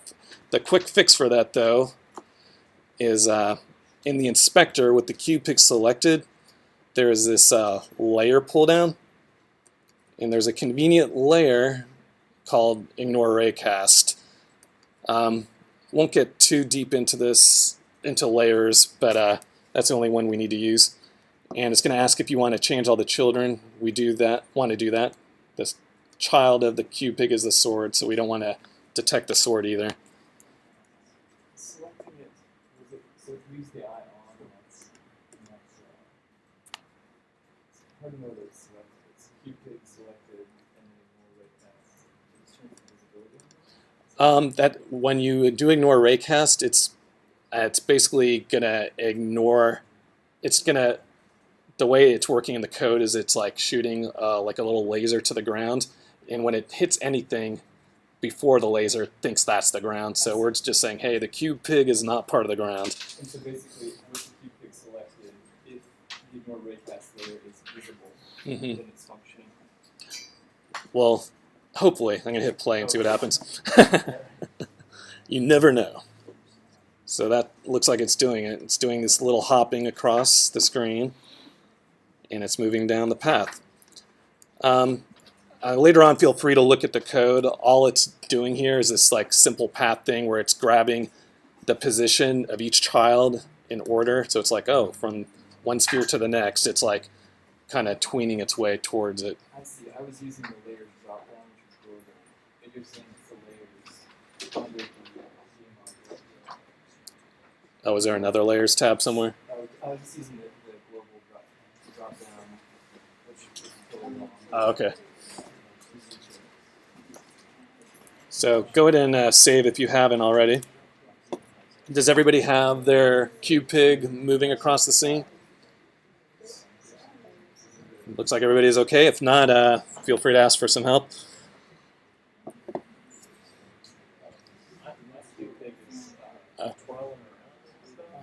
At the very beginning? Really?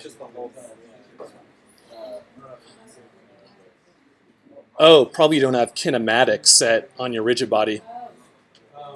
Yeah, if your QPIG is like wigging out a little bit still and floating around, that probably means you didn't have the is kinematic in the rigid body selected to enabled. Okay, thank you. Yeah, because in this case we're controlling the movement through code and not through physics. Do the spheres have colliders on them? Actually, that's a good point because yeah, I wasn't zoomed in enough to notice, but you're right. If you were to press play and watch this more closely, the cube's going to hop on top of those spheres. So to do that, you can set the ignore raycast there. But I don't want to see these. I don't want to see the path at all, really, while I'm playing. So I have a little solution for that I made. So on the path, we want to hide the path when we're actually playing the scene. So I have this simple little component. Go ahead and press Add Component and type Deactivate. And all Deactivate does is it sets it to be inactive. It turns it off like that whenever you're in the play mode. Interesting thing to note is even though you're not active, the transform positions and everything are still valid, so it's not affecting anything in this case. And so that should give your solution. You could also manually hide the path, but you don't want to have to remember to do that every time. All right. So does anybody need help for getting their QPIG? Okay. I'll jump on that. Okay, I'm going to go ahead and move on here. So we have the QPIG moving across this path. It's getting to the door, but we need to attack the castle in some way. And to do that, we need to create like this zone that's like, here is the attack zone. We need to define that. So inside the castle, I'm gonna actually, with the castle selected, I'm gonna right click to create an empty object. And I'm gonna call that new game object. What am I gonna call it? I will call it the attack trigger. I'm gonna move it to the top just so it's easier to access. And we're going to add a box collider to it.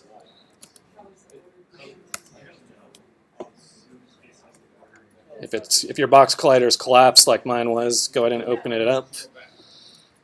And if your attack trigger game object is at a position and rotation all zeroed out, then it should be near that door, at least if you followed a similar castle design to mine. And it's not the exact right size. Actually, the size is okay. It's not in the best position. So I'm going to bring this attack trigger cube And I'm going to move it out, and then I'm also going to move it upwards so the top of it is near the top of the door. And so any cube pig, once we add an enemy script to it, once it gets into this this attack trigger zone, it will know to attack the castle, because it's basically the enemy script is going to look at, once it's inside this collision here, it's going to see, oh, does it belong to the castle? If so, I'm going to attack it. Something very important for this to work properly is you want to have this is trigger enabled, and basically that fires like a different event for the code. I won't get into too much detail for it, but it basically separates it from the usual physics collider. And then similar to how we had to change that layer to ignore raycast, similar situation. If we were to hit play, which I'll just go ahead and do that to show you what I'm talking about visually. Once that cube pig gets over to that collider, it's going to jump up top because it thinks that's the ground. However, if you set that to ignore raycast, it'll stop that. Make sure you stop play before you change it. So I'm going to hit play again just to make sure this works right.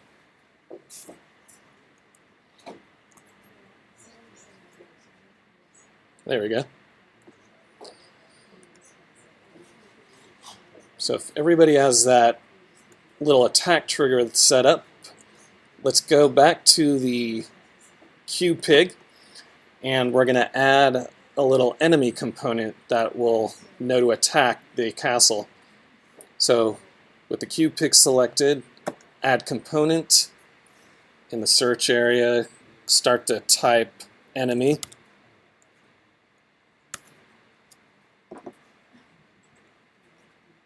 You might see a little error pop up, but you can just ignore that.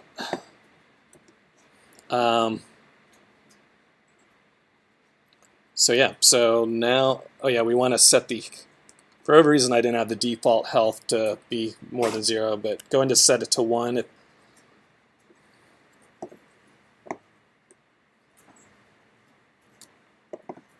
That's really, and now if you have your health, if you have the enemy script on the cube pig, and your health is at 1, you should be able to hit play, and you won't really visually see much of a difference. But if you were to select your castle, actually you won't see much anything there either because we didn't have the castle script. So with your castle selected, add component. I like to name things consistently, so the castle component is called castle. And the health is already at 10 there.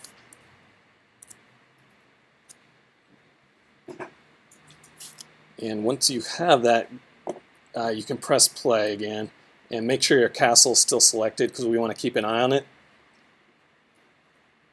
And if this works, the health should start going down. And yes, it is, at least for me. So let's make sure everybody has a successful attack going. Okay, I'll run over there real quick. Oh yeah, so way back when I was talking about some of those VR design best practices, I was saying you want to avoid having UI, and I mentioned how we'd create this flagpole. So we're going to go ahead and do that now. So that way we have this visual representation of the health of the castle going down. So inside the castle, we're going to go into this models folder and drag the pole. Go and put that inside the castle. I put mine somewhere in the middle. It luckily kind of defaulted there.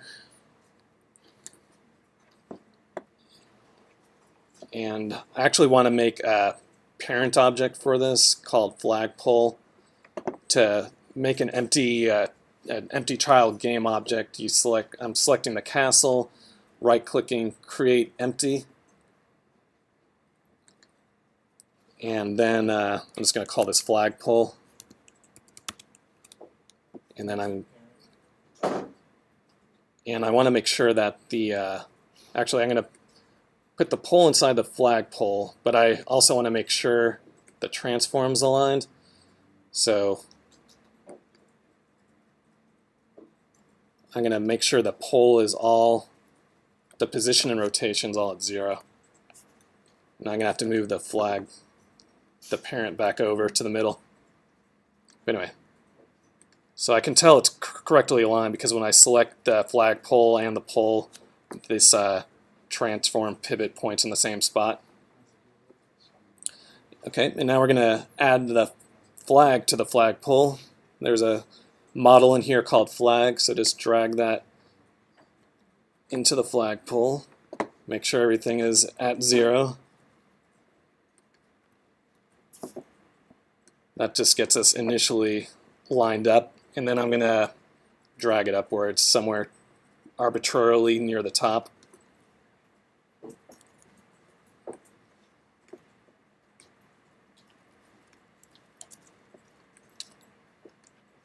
Once we have the flag and the flagpole in there, I'm going to select the flagpole game object, and I'm going to add a component conveniently called flagpole. And that flagpole component is wanting a few things connected to it. First, it wants the flag, it needs to know the pole top, and it needs to know the pole bottom. In any property on a component, you may have noticed that it'll tell you what type of component it wants dragged onto it. In this case, transforms. Just something to note. Basically, if you don't have that component, it won't work. But in our case, transforms, as Dylan mentioned earlier, every game object has a transform. So a little redundant for me to explain it on this particular component. Anyway, so going to drag our flag into the flag property. And then we need to define the pole top and pole bottom. Those are just going to be a couple empty game objects. So with the flagpole selected, right click, create empty, name this one pole bottom, since it's kind of already there. And I don't want it at the very bottom of the ground. I want it so it's a little bit above. It's really kind of arbitrary wherever you want it. And then I'm going to create a second empty game object, and I'm going to name that one pole top. And I'm going to move that one to the top. And actually, I want that aligned with the flag. And so I've shown you some alignment techniques where you can like drag it into a child. You can also just eyeball, like copy and paste values. Another quick way to align things is I'll show you. I have the flag selected because I want to copy the transform values for the flag to the pole top here. So there's this little gear icon, and you can do copy component, and then I'm going to select the pole top. I'm going to select the little gear there, and I'm going to then select paste component values, and that's just another way to match your transform to another one. A little bonus tip. So we have a flagpole. The default speed is actually going to be a little slow. I put it somewhere between 0.5 and 1. So we have this flagpole, but it's kind of like its own independent object. It doesn't know what castle belongs to. And so if you go on the castle, you should have this castle component already on there. And you'll notice there's this property we never filled in called flagpole. So you want to drag your flagpole game object into that area. And if you notice, I was mentioning earlier that it's looking in parentheses for a certain component type. if on this flagpole we didn't have the component, it wouldn't let us put it into this castle property.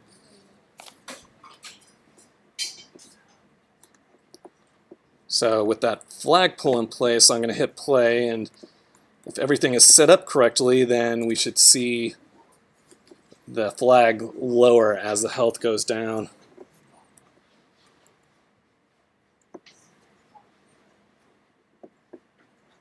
Oops, I'm getting an error because I forgot to assign the flagpole bottom on the flagpole.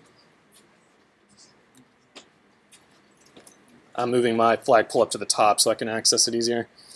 So, sorry, I skipped that step. We made the game objects pull bottom and pull top, but we didn't assign the values in the properties here.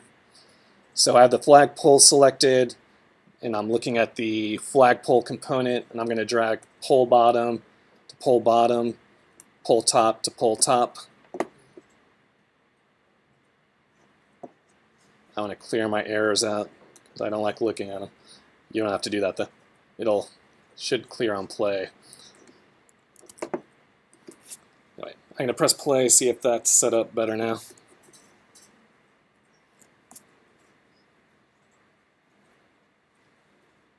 And there we go. So we have our castle with its with the little attack trigger. Oh, and now it'll explode as well. I never let it play to that point.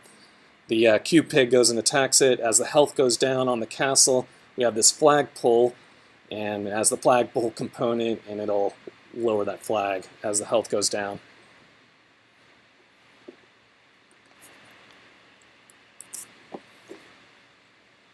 Okay, so for this milestone, there's going to be a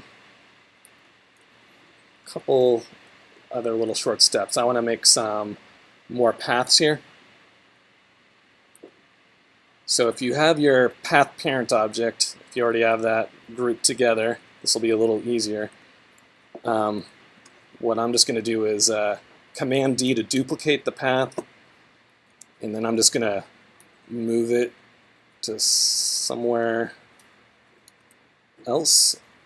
Important thing though is that last sphere, you want to have it so it's not overlapping the other one. Otherwise the cube pigs will end up on top of themselves. But you also want to make sure it's going to be inside that attack trigger area.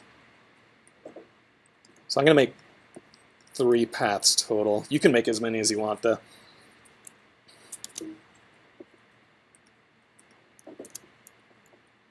I did Command D to copy again. This time I'm going to have it maybe come from behind the player tower. Feel free to adjust the little spheres inside as much as you want. In fact, I think I'm going to do it here a little bit.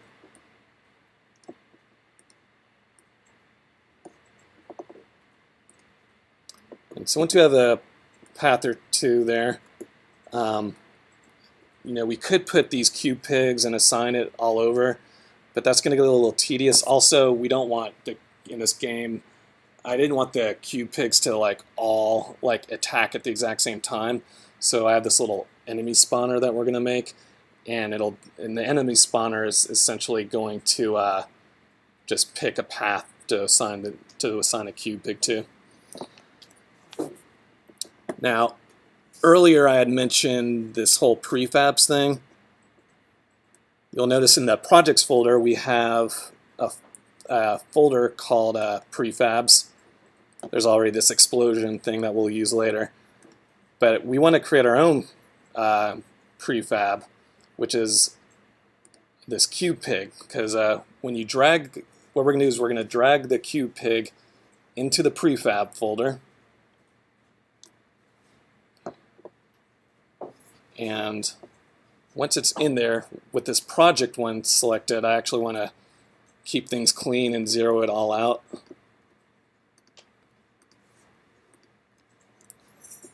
So yeah, to explain the prefabs a little more, if you're not familiar with them already, it's essentially like this shortcut. Whatever you created in the scene and you drag it into a project folder of some sort, doesn't really matter which one. Now you can create these instances and have multiple cube pigs, and all that, all those rigid bodies and collision and all the other settings are already there for you. So very common thing to do in game development is to make all these prefabs and then generate them. So let's make our spawner script here. To do that, all you need to do is go into hierarchy, make sure nothing's selected, and right-click, create empty, rename it to enemy spawner.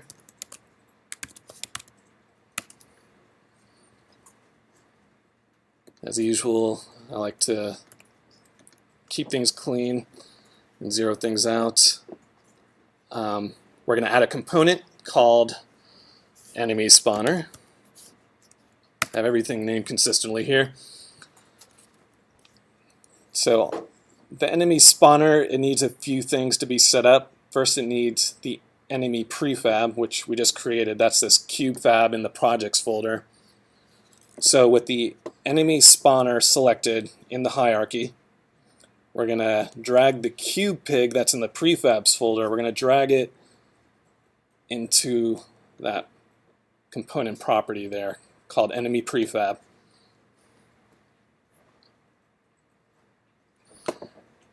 The next property in the enemy spawner, it's asking how many of these enemies we want to generate. Arbitrary number, I'm going to just put it to 8. This next setting here is interval seconds, which is how often is it going to spawn one of these enemies, up for a total of 8. So if you were to do the math, this would take 40 seconds.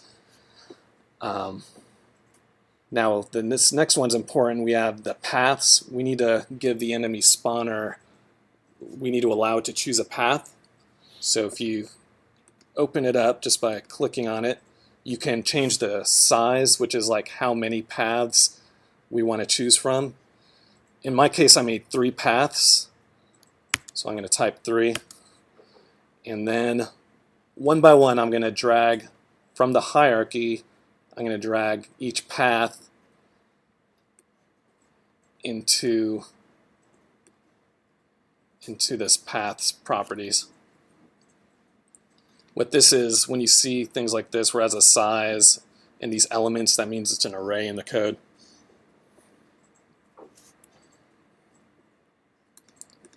And while you guys are doing that, I also want to, continually keep my hierarchy organized. So I want to put all these paths into their own folder, or their own enemy, into their own parent game object. I keep calling them folders. That's how I think of them.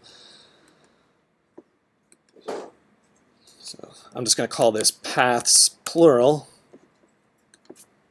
Zero it out. Don't need to zero it out all the time. It's just a habit of mine.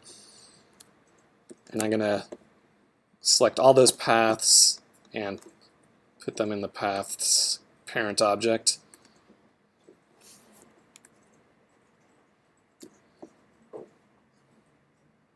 So yeah, once you have your enemy spawner, you have your QPig property defined, you have at least some enemy count that's above 0, and you have some paths, we should be able to select play and see this go.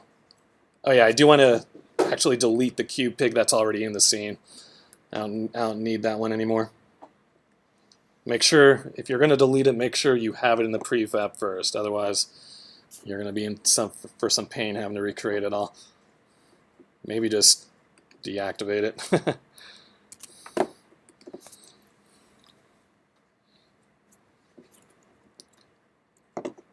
Actually, I want to look at the scene so I can get a better overhead view. So there you go. You can see these cube pigs are they're coming out from random paths, and they're quickly attacking the castle.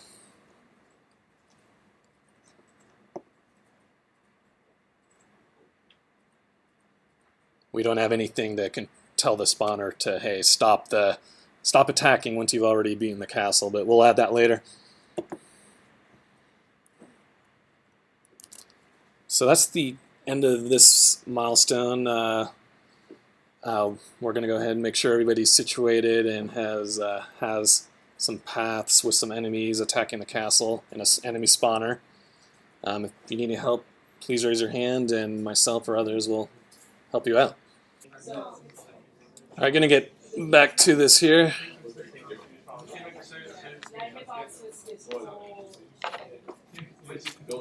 All right, so in theory, we have the Q pigs.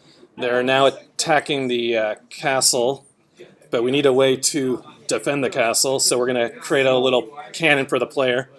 Wait, I don't think everyone realizes. All right. You started again. Is everybody situated to get started again? I'll take that as a yes. Thank you.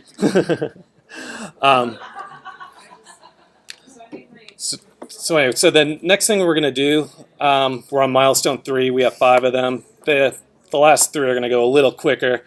So we're going to create a cannon that shoots out cannonballs. To do that, we're going to go into the player and then into the main camera.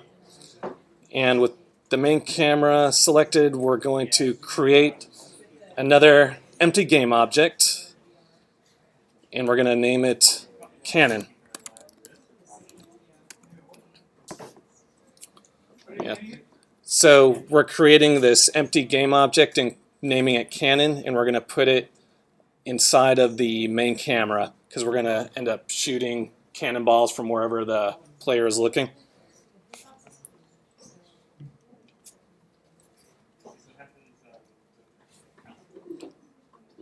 And once you have that cannon there inside the camera, we're going to add component, and there's a component named Cannon. And it's looking for 2 properties. It's looking for a cannonball pool, which we're going to have to create here in a second, and it has some sort of strength. The default is 0. Go ahead and set it to something bigger like 10. 10's about right for this game. And that's gonna, if you were here for Dylan's talk earlier, he had like an example of how he created that force, that physics force to move it, and we're doing the exact same thing in this cannon. So anyway, we need to create a cannonball pool, not just a cannon. The reason for this is in mobile games, and especially mobile VR, we're always trying to be very effective with performance. And so we can instantiate like a cannonball every time, but that's gonna ultimately slow things down, especially when there's lots of them. And so we just want to create a pool of them, and so that's what we're gonna do next here. To do that, make sure everything's deselected in the hierarchy. We're gonna create another empty game object, and we're gonna name it Cannonball Pool. I was debating whether to show the cannonballs or the pool first. Maybe should have done the cannonballs, but this is the path we are going down. So add a component on the cannonball pool, and it's named the exact same thing. So there's a component you want to add called Cannonball Pool. And the Cannonball Pool is looking for a prefab for a cannonball. And so we have to make that real quick. If you go into your projects window here in the models folder, there should be a cannonball. It's the one at the very top alphabetically.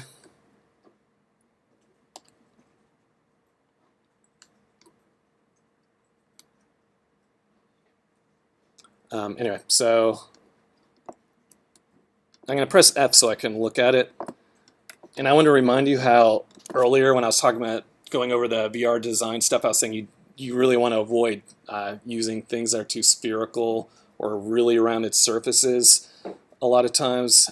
So this is a lower poly model here, and so you can see these edges to it. And we're gonna, in the code for it, is gonna add some spin, and it adds a little more life to it when you can see this cannonball spinning around. So with your cannonball selected, we need to make it ready for physics. So we're going to add first a sphere collider, Now the sphere is different than the actual geometry. The sphere is naturally perfectly round, optimal for physics. And then we're going to add the rigid body.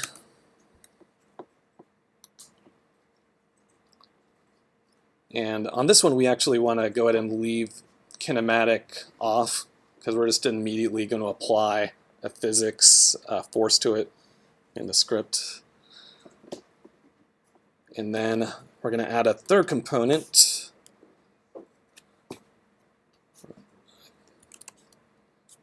called Cannonball. And we don't have to do much with that yet.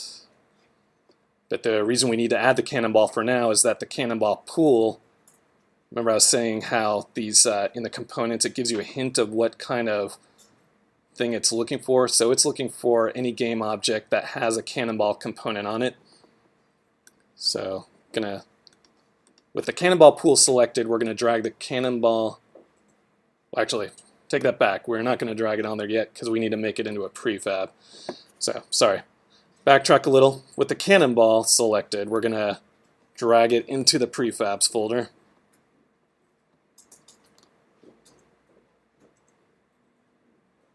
I actually dragged it to the wrong spot. So I'm just going to make sure it's in the right folder. To create a prefab, it really doesn't matter which folder to make an actual prefab. But for organization's sake, we're keeping in its own. We're putting all the folders in this, all the prefabs in the prefab folder. I'm going to go ahead and zero it out. You don't need it per se, but I'm doing it anyway.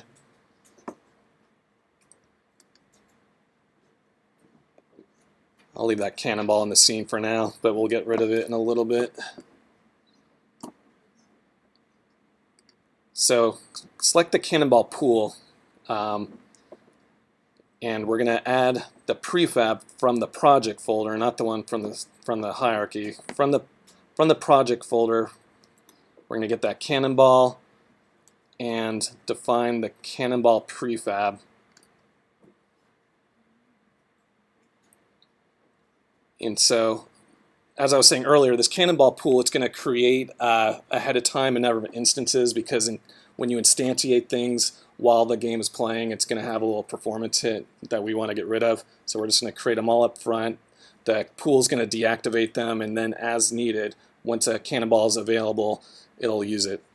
I have the instant count at 10, which actually is a little high, so maybe lower it to somewhere around 3. 10 will work though, but 3 is a little more, slightly more efficient. And then if we go back to the Cannon, it's looking for the Cannonball pool. So it was like kind of a 3-step process. The Cannon wanted a Cannonball pool, and the Cannonball pool wanted a Cannonball prefab. Actually, I think I am going to delete this Cannonball that's in the hierarchy. Don't really need it.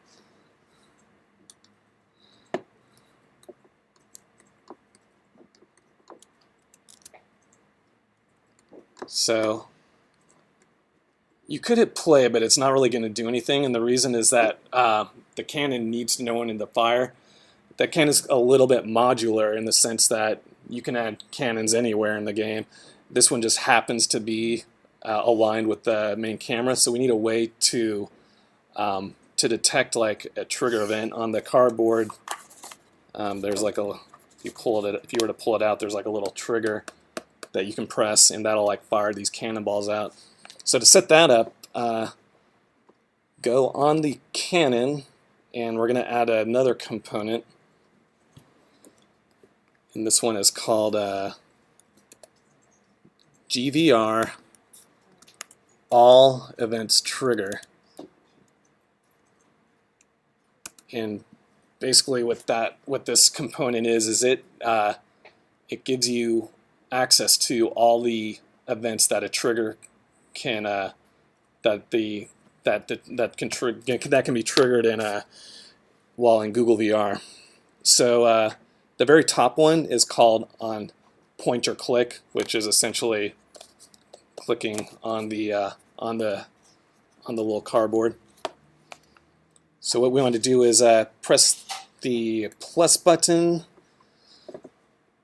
and we want to then drag the cannon kind of into itself. So from your hierarchy, drag the cannon right into that slot.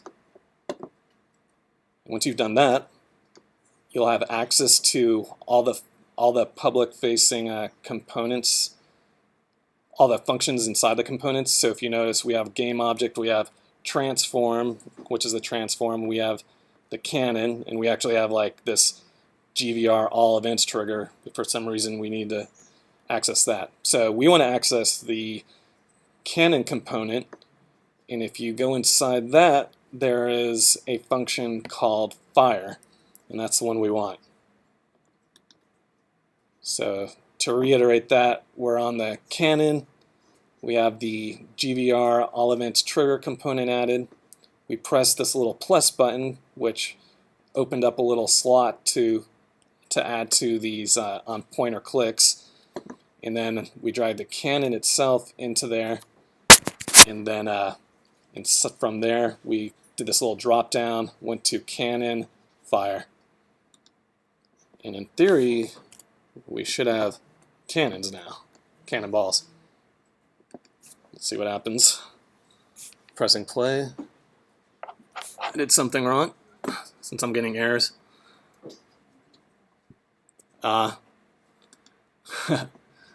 So the cannonball is requiring an explosion. In theory, in the code, could have said that was optional, but I didn't.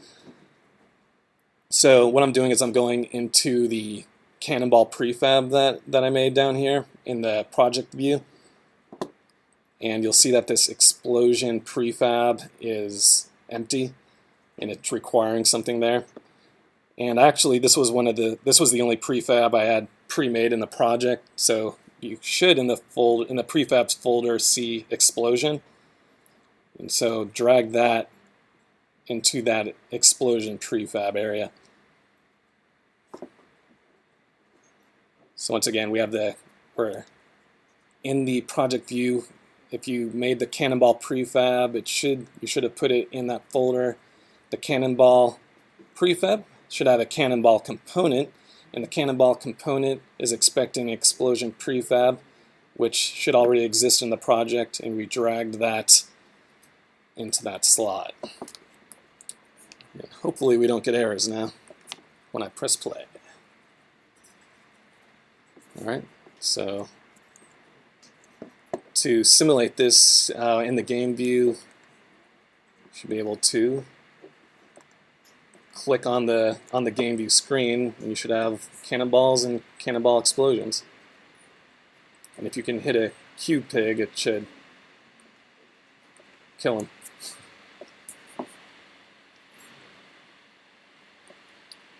You might have noticed that the cannonballs were not really angled ideally, so I'm going to change that a little bit. If you select the cannon game object and you press W or press this move tool up here, you'll see the pivot point, and you want to set your pivot to local here if it's not already. And so that kind of is showing you the direction the cannon's firing. So want to rotate that a little bit upwards. I'm like toggling between the move and the rotate view. So see how that blue arrow moved. If you want a pretty good setting, I actually have it kind of figured out ahead of time. With your cannon selected, you could set the rotation to, what do we have here, -6, and the Z position value at a 0.5. Basically, I didn't want it shooting like right out of your eyeballs, sort of, it'll start off a little ahead of you.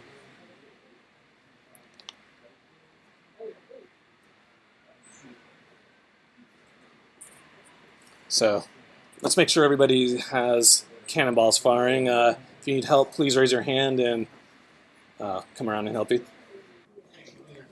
So the next thing we're going to do here is add some sound to this. It's actually relatively simple compared to everything else we've done. I told you I was going to remind you about setting in the project settings. So just to remind everyone, it should already be this way, but if you go to Project Settings, Audio, you want to make sure that this property called Specializer Plugin is set to GVR Audio Spatializer. And another thing, just it's already set up with this way in the project, but when you're making when you have your sound sources, you want to always make sure that they're mono sources. In this case, mine were actually stereo, so I had to select this thing called Force to Mono. Probably want to have that selected no matter what. The reason for that is you don't want stereo sounds coming at you in some weird way in 3D space. You always want a mono sound, and then the spatializer will take care of the reverb and everything else for you. So there's something we actually want to set up for this whole spatializer thing to work, and it's this GVR prefab that we can grab. So if you go into the project window and go into the prefabs folder, and inside the prefabs folder there's a subfolder called audio. You want to grab this one called GVR audio room and just drag it somewhere into your hierarchy. It should hopefully be zeroed out already. And if you zoom out, you can see this yellow outlined area, and that's going to be what is the room, like the whole level, or at least wherever you want to have sound should be contained in there. If we had like some sort of game where we're actually inside a room, you would actually want to match the walls and floor exactly to this shape. But we're kind of outside in this one, so going to set it up a little differently. I'm going to first drag it up so that the ground is actually maybe just a little bit below the ground.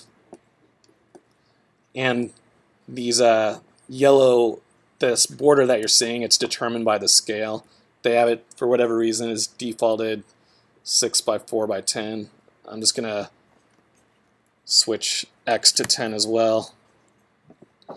And remember how we had those, way back we had those distance references 10? Well, that's essentially why I set that to 10, so it's matching that. So everything within that kind of hot zone is gonna you're gonna hear it well.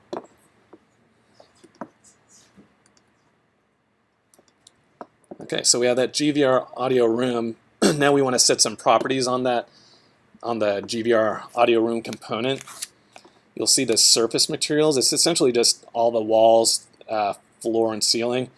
The only one we're going to use is the floor since we're in this outdoors area. So if you change the floor from, I think the default's this parquet, there's like all types of surfaces you could simulate. There's one conveniently called grass that we're going to use. And then for everything else, we're going to make it transparent.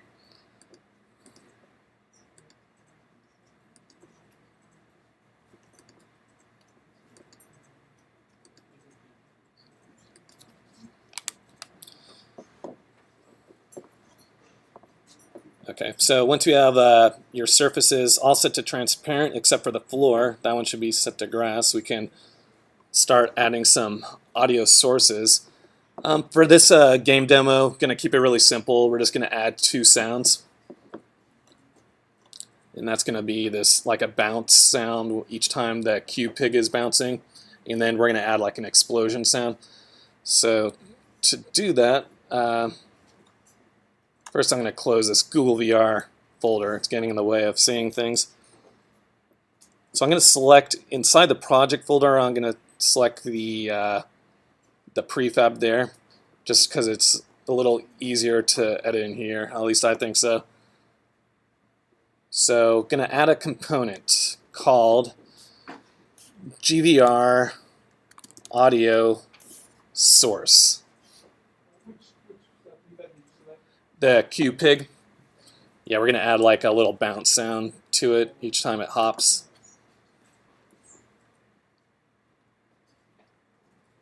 So you should now have that GVR audio source component there.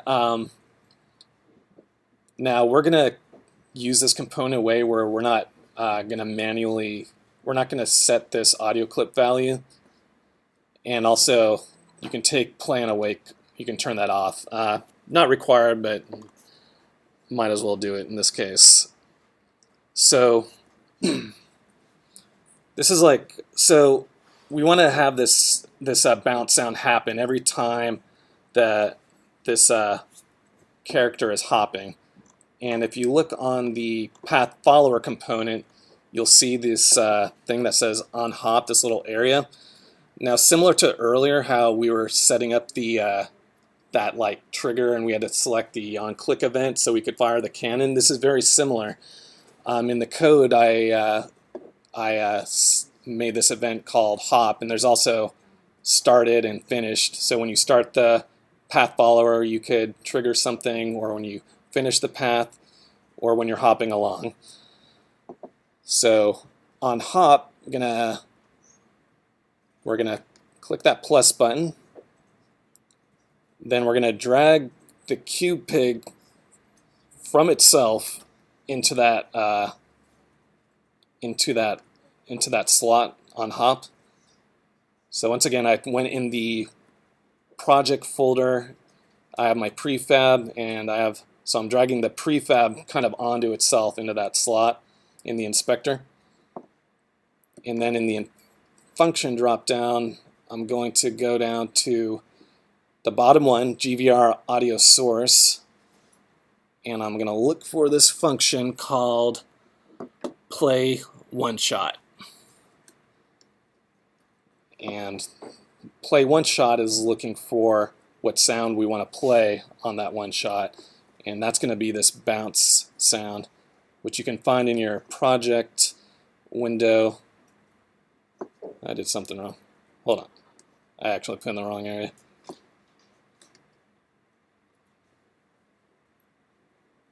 So play one shot. And I'm going to go into the sounds, grab bounce, and put that where it says audio clip. Cool.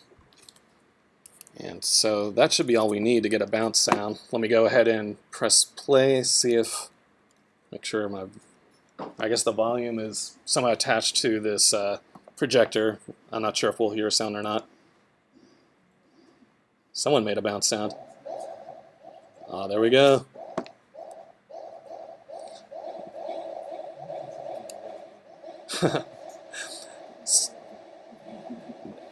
Now you're going to get this echo effect in the editor, but if you have a build and you have your headphones on, then you'll actually hear each individual mono sound source in the spatialized 3D. So now you'll hear the bounce and go, oh, where do I need to look? Is it behind this tree? Okay, there's the QPIG, and you can start to track everything.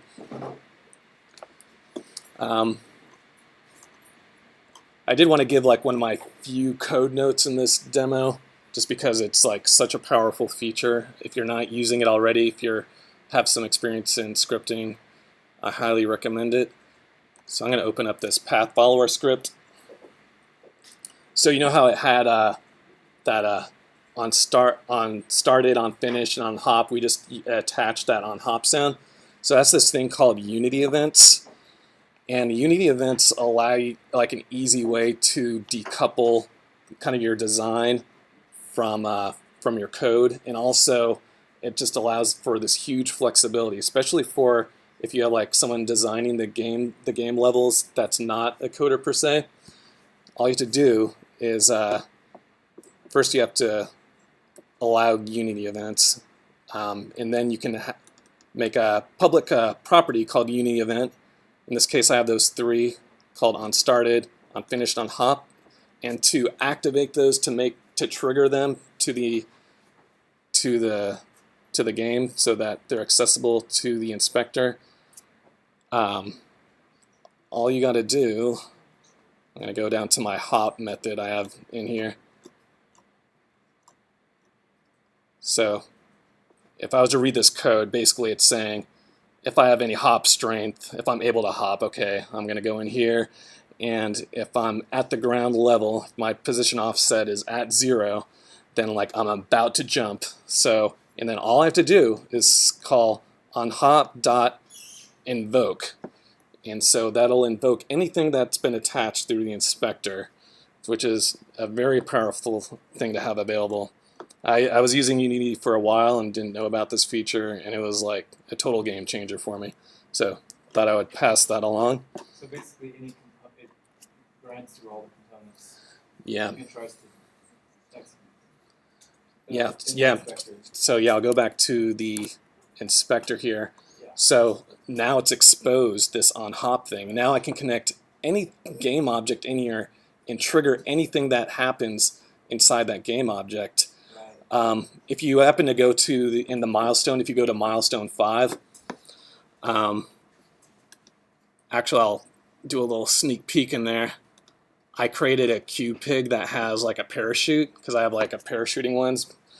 And so what I did there is when it starts its path, I'm like, okay, make sure this parachute object I have is visible, and then I want to make a little parachute sound, and then when it reaches the bottom at the end of the path, it's going to hide the parachute, and then it's going to start bouncing. So on the cube pig, I'm like, okay, I can change I can set the strength of the cube pig to start hopping now. So yeah, you can I chained all this stuff up with no extra code. Wow. So it exposes that the moment that you invoke The Unity event. Yeah.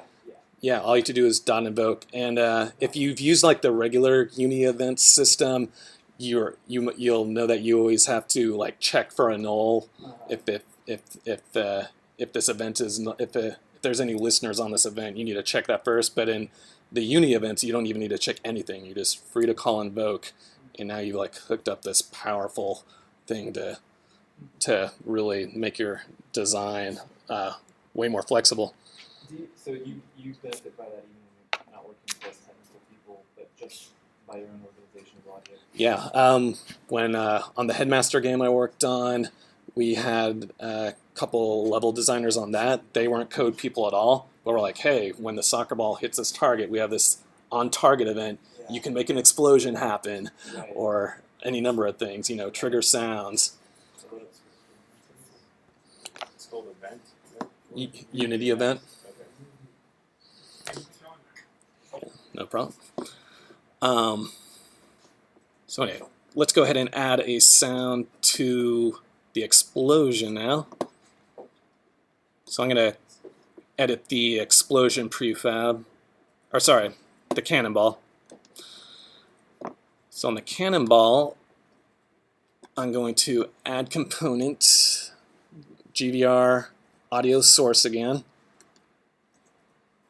And I did the exact same thing on this cannonball script. When it explodes, this thing's going to get invoked. Turn that off. So I clicked on that plus symbol and dragging the cannonball itself into there because I want to have access to trigger this audio source. So I'm going to go down that function dropdown on audio source, play one shot, and I'm going to then, somebody already did it, put the explosion in there. Now you could be setting explosion here in the audio clip, and then there's a function, just play, and that would work perfectly fine too. The reason I do the one shot is just because I like the flexibility. If I have like multiple, like say on that cube pig there was multiple events, maybe I want to trigger different sounds at different times. So by doing one shot, you can like set a different sound for each time you call one shot, and that's just a little more flexible in my opinion. I'd say ordinarily if you're making a bigger game, you're going to have like this you're going to have like some sort of audio manager, and you want to like create a pool for those as well. But for the scope of this game, I wasn't too worried about it, and I kind of wanted to show how this thing you can connect things with this Unity event. So that should do it for the sounds. As I said, this was a shorter milestone, so if anybody needs any further help setting their sound up, just grab our attention. Sean is still here, and I can help as well. Okay, so we have one final last thing here. I just want to go over some UI and creating a game loop, especially once you have the VR headset on. You want to be able to like just restart this little game instead of having to like take out the smartphone and then like closing the app and resetting it. It'll be kind of painful. So just creating a way to do that real quick. So give me 1 second. So in the hierarchy, go ahead and create an empty game object. We're just going to call it main menu. And actually, we're going to put the main menu inside the player, not the camera though. And this is more so we can align things properly relative to the camera. So temporarily, I'm going to set everything to 0 here. I'm going to zoom way in because I can't see anything. Okay.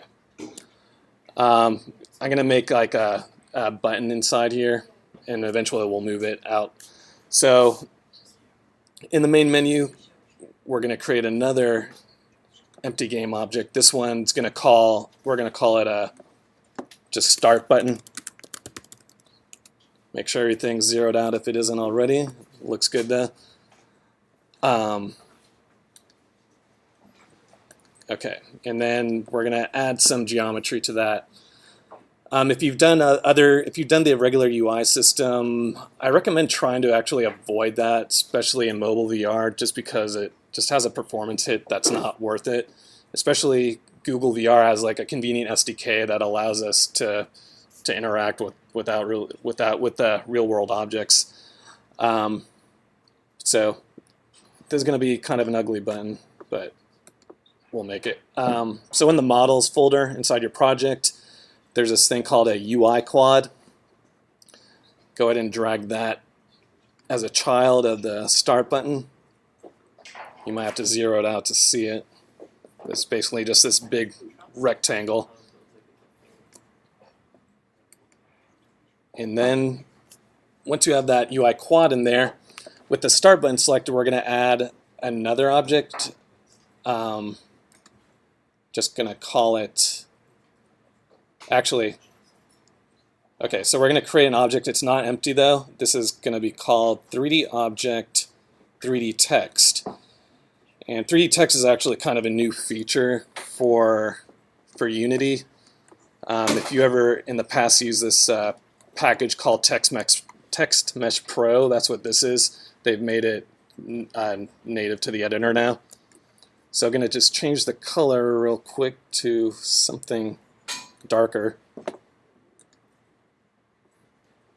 I'm going to just change the text value to start. And the alignment's kind of goofy, so I'm going to do anchor middle center, alignment center, and you can see it's kind of aliased really bad. To fix that, a little weird, what you have to do is blow up the font size, something like 100, and then scale it down. I press the R button shortcut to scale things. And there we have our text now. We'll make that all capital.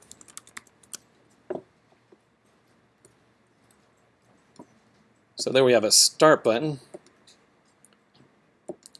Now, I want to move this out a little bit because remember we have our handy distance references. We want to get in that sweet spot of this second ring, this 2 to 6 meter range. So I'm just going to select the main menu right there, and I'm just going to move it forward until it's kind of in the middle of that second ring there. And if you look in your game view, you can kind of get a preview. I think I need to move it back a little further. Something like that. Now, I'm going to press play. Even though it's not going to do much, I just want to show you something. I don't have a way to mute with this projector. So this reticle isn't really doing anything. It doesn't seem to detect it. So we need a way to do that. So on your start button, we're going to add a component, and it's called event trigger. This comes with Unity. It's usually something you'd use for the regular UI system, but earlier on when we were setting up the project, we set up this GVR Unity event system, so it should be able to plug into it. And once you have that component on there, I'm pretty sure, if I remember correctly, I do not. It's funny, we're going to hear that every time now.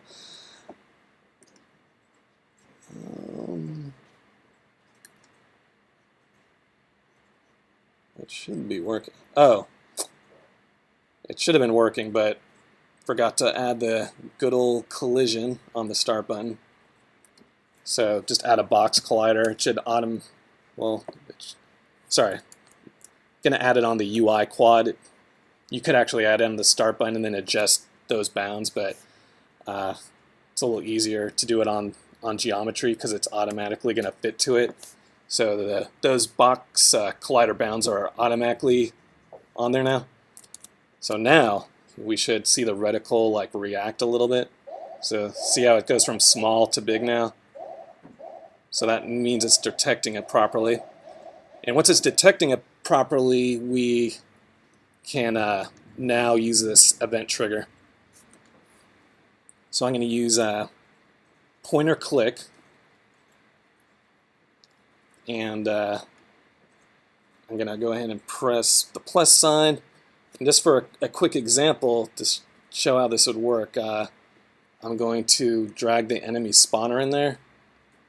And then I'm going to say enemy spawner in that function list and select start spawning. And so every time you press that button, it'll start. Now, the enemy spawners have been auto-starting, and that's because they have this auto-start thing on them. So I'm going to turn that off now. So this should work, although I forgot to tell the start button to disappear. So there it is. And I also have that distance reference still up. I'm going to hide that. So I could add a plus thing here and say start button set active, but it kind of gets a little tedious and we have other buttons to do. So I created a simple main menu system and a light game manager that'll handle it for us. I just wanted to show that once again we have like this event connection thing open to us. So I'm taking that off. And I'm going to the main menu. I'm going to add the main menu component, which is something I wrote for this little game demo. It's looking for 3 buttons: start button, a victory restart button, and a defeat start button. So we're going to make those other 2 in a second. For now, I'm going to drag that start button in there into that slot so that it knows what the start button is. Then I'm going to duplicate the start button 2 times just as a little shortcut to make these other ones. I'm going to rename them just so I can keep track. This one will be the victory restart button.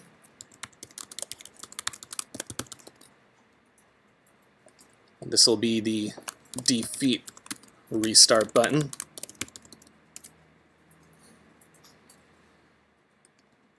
So that they're all kind of overlapping, and I want to be able to see the text when I change them. So I'm going to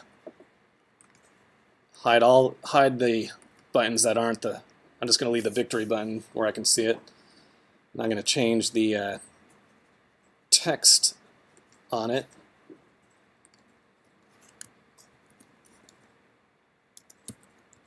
Just gonna. You can write whatever you want. I'm just writing victory. Restart. And I'm going to need to scale that down to fit.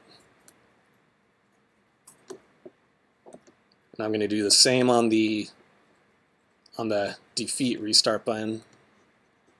I'm going to set it to active, select the text, and then on the text value, I'm going to put defeat restart. Scale that one down.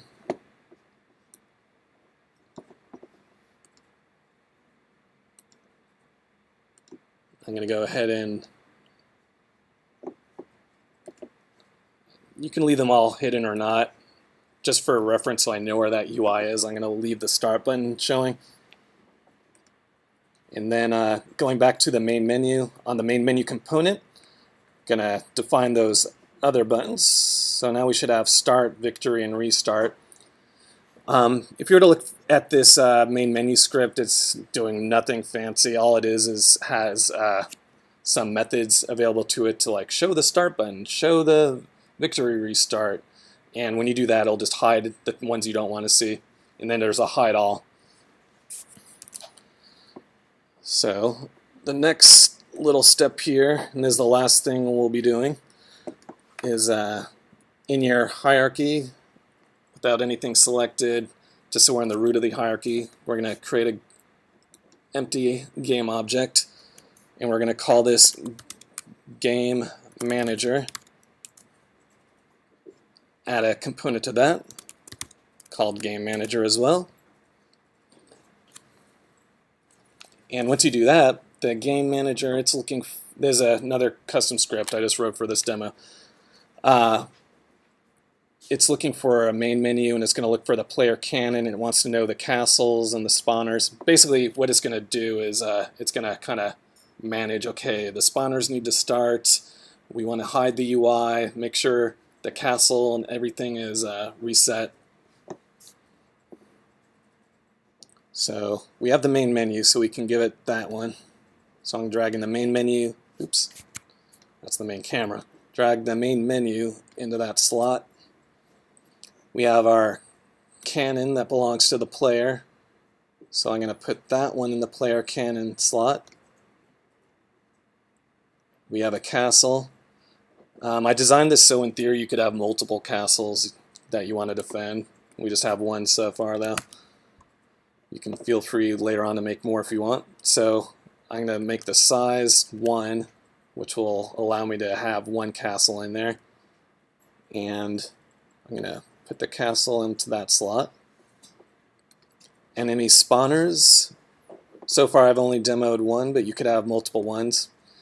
Later on, if you want to check out the Milestone 5, I actually have 2 spawners in that because I told you I had this these parachuting cube pigs as well.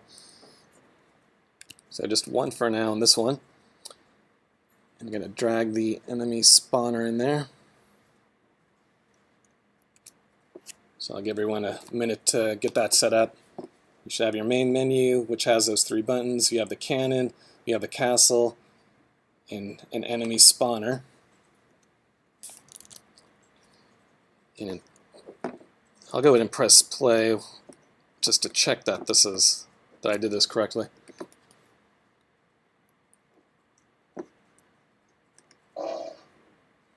I didn't. Why? Alright, what'd I do wrong?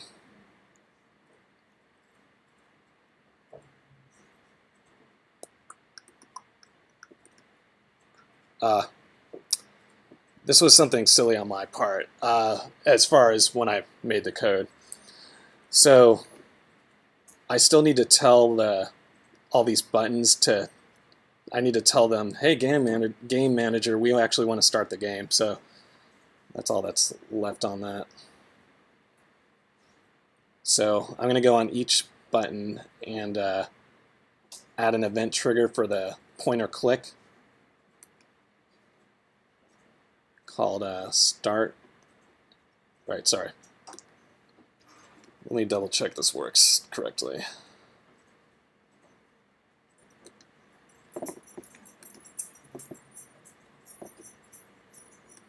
Okay, good. So yeah, so what I need to do to set that up is I have the start button, I press the plus button, then I drag the game manager into there, and then under the game manager functions, I selected start game.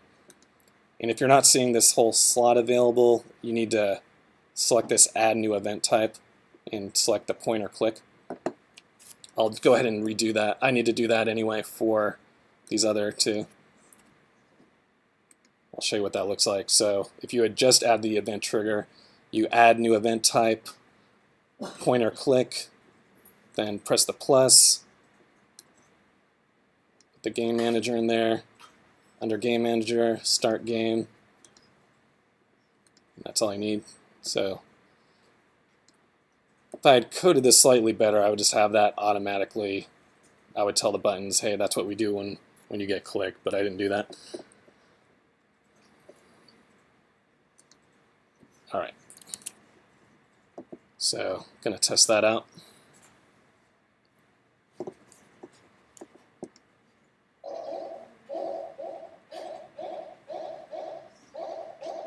I'm going to go ahead and let them defeat the castle.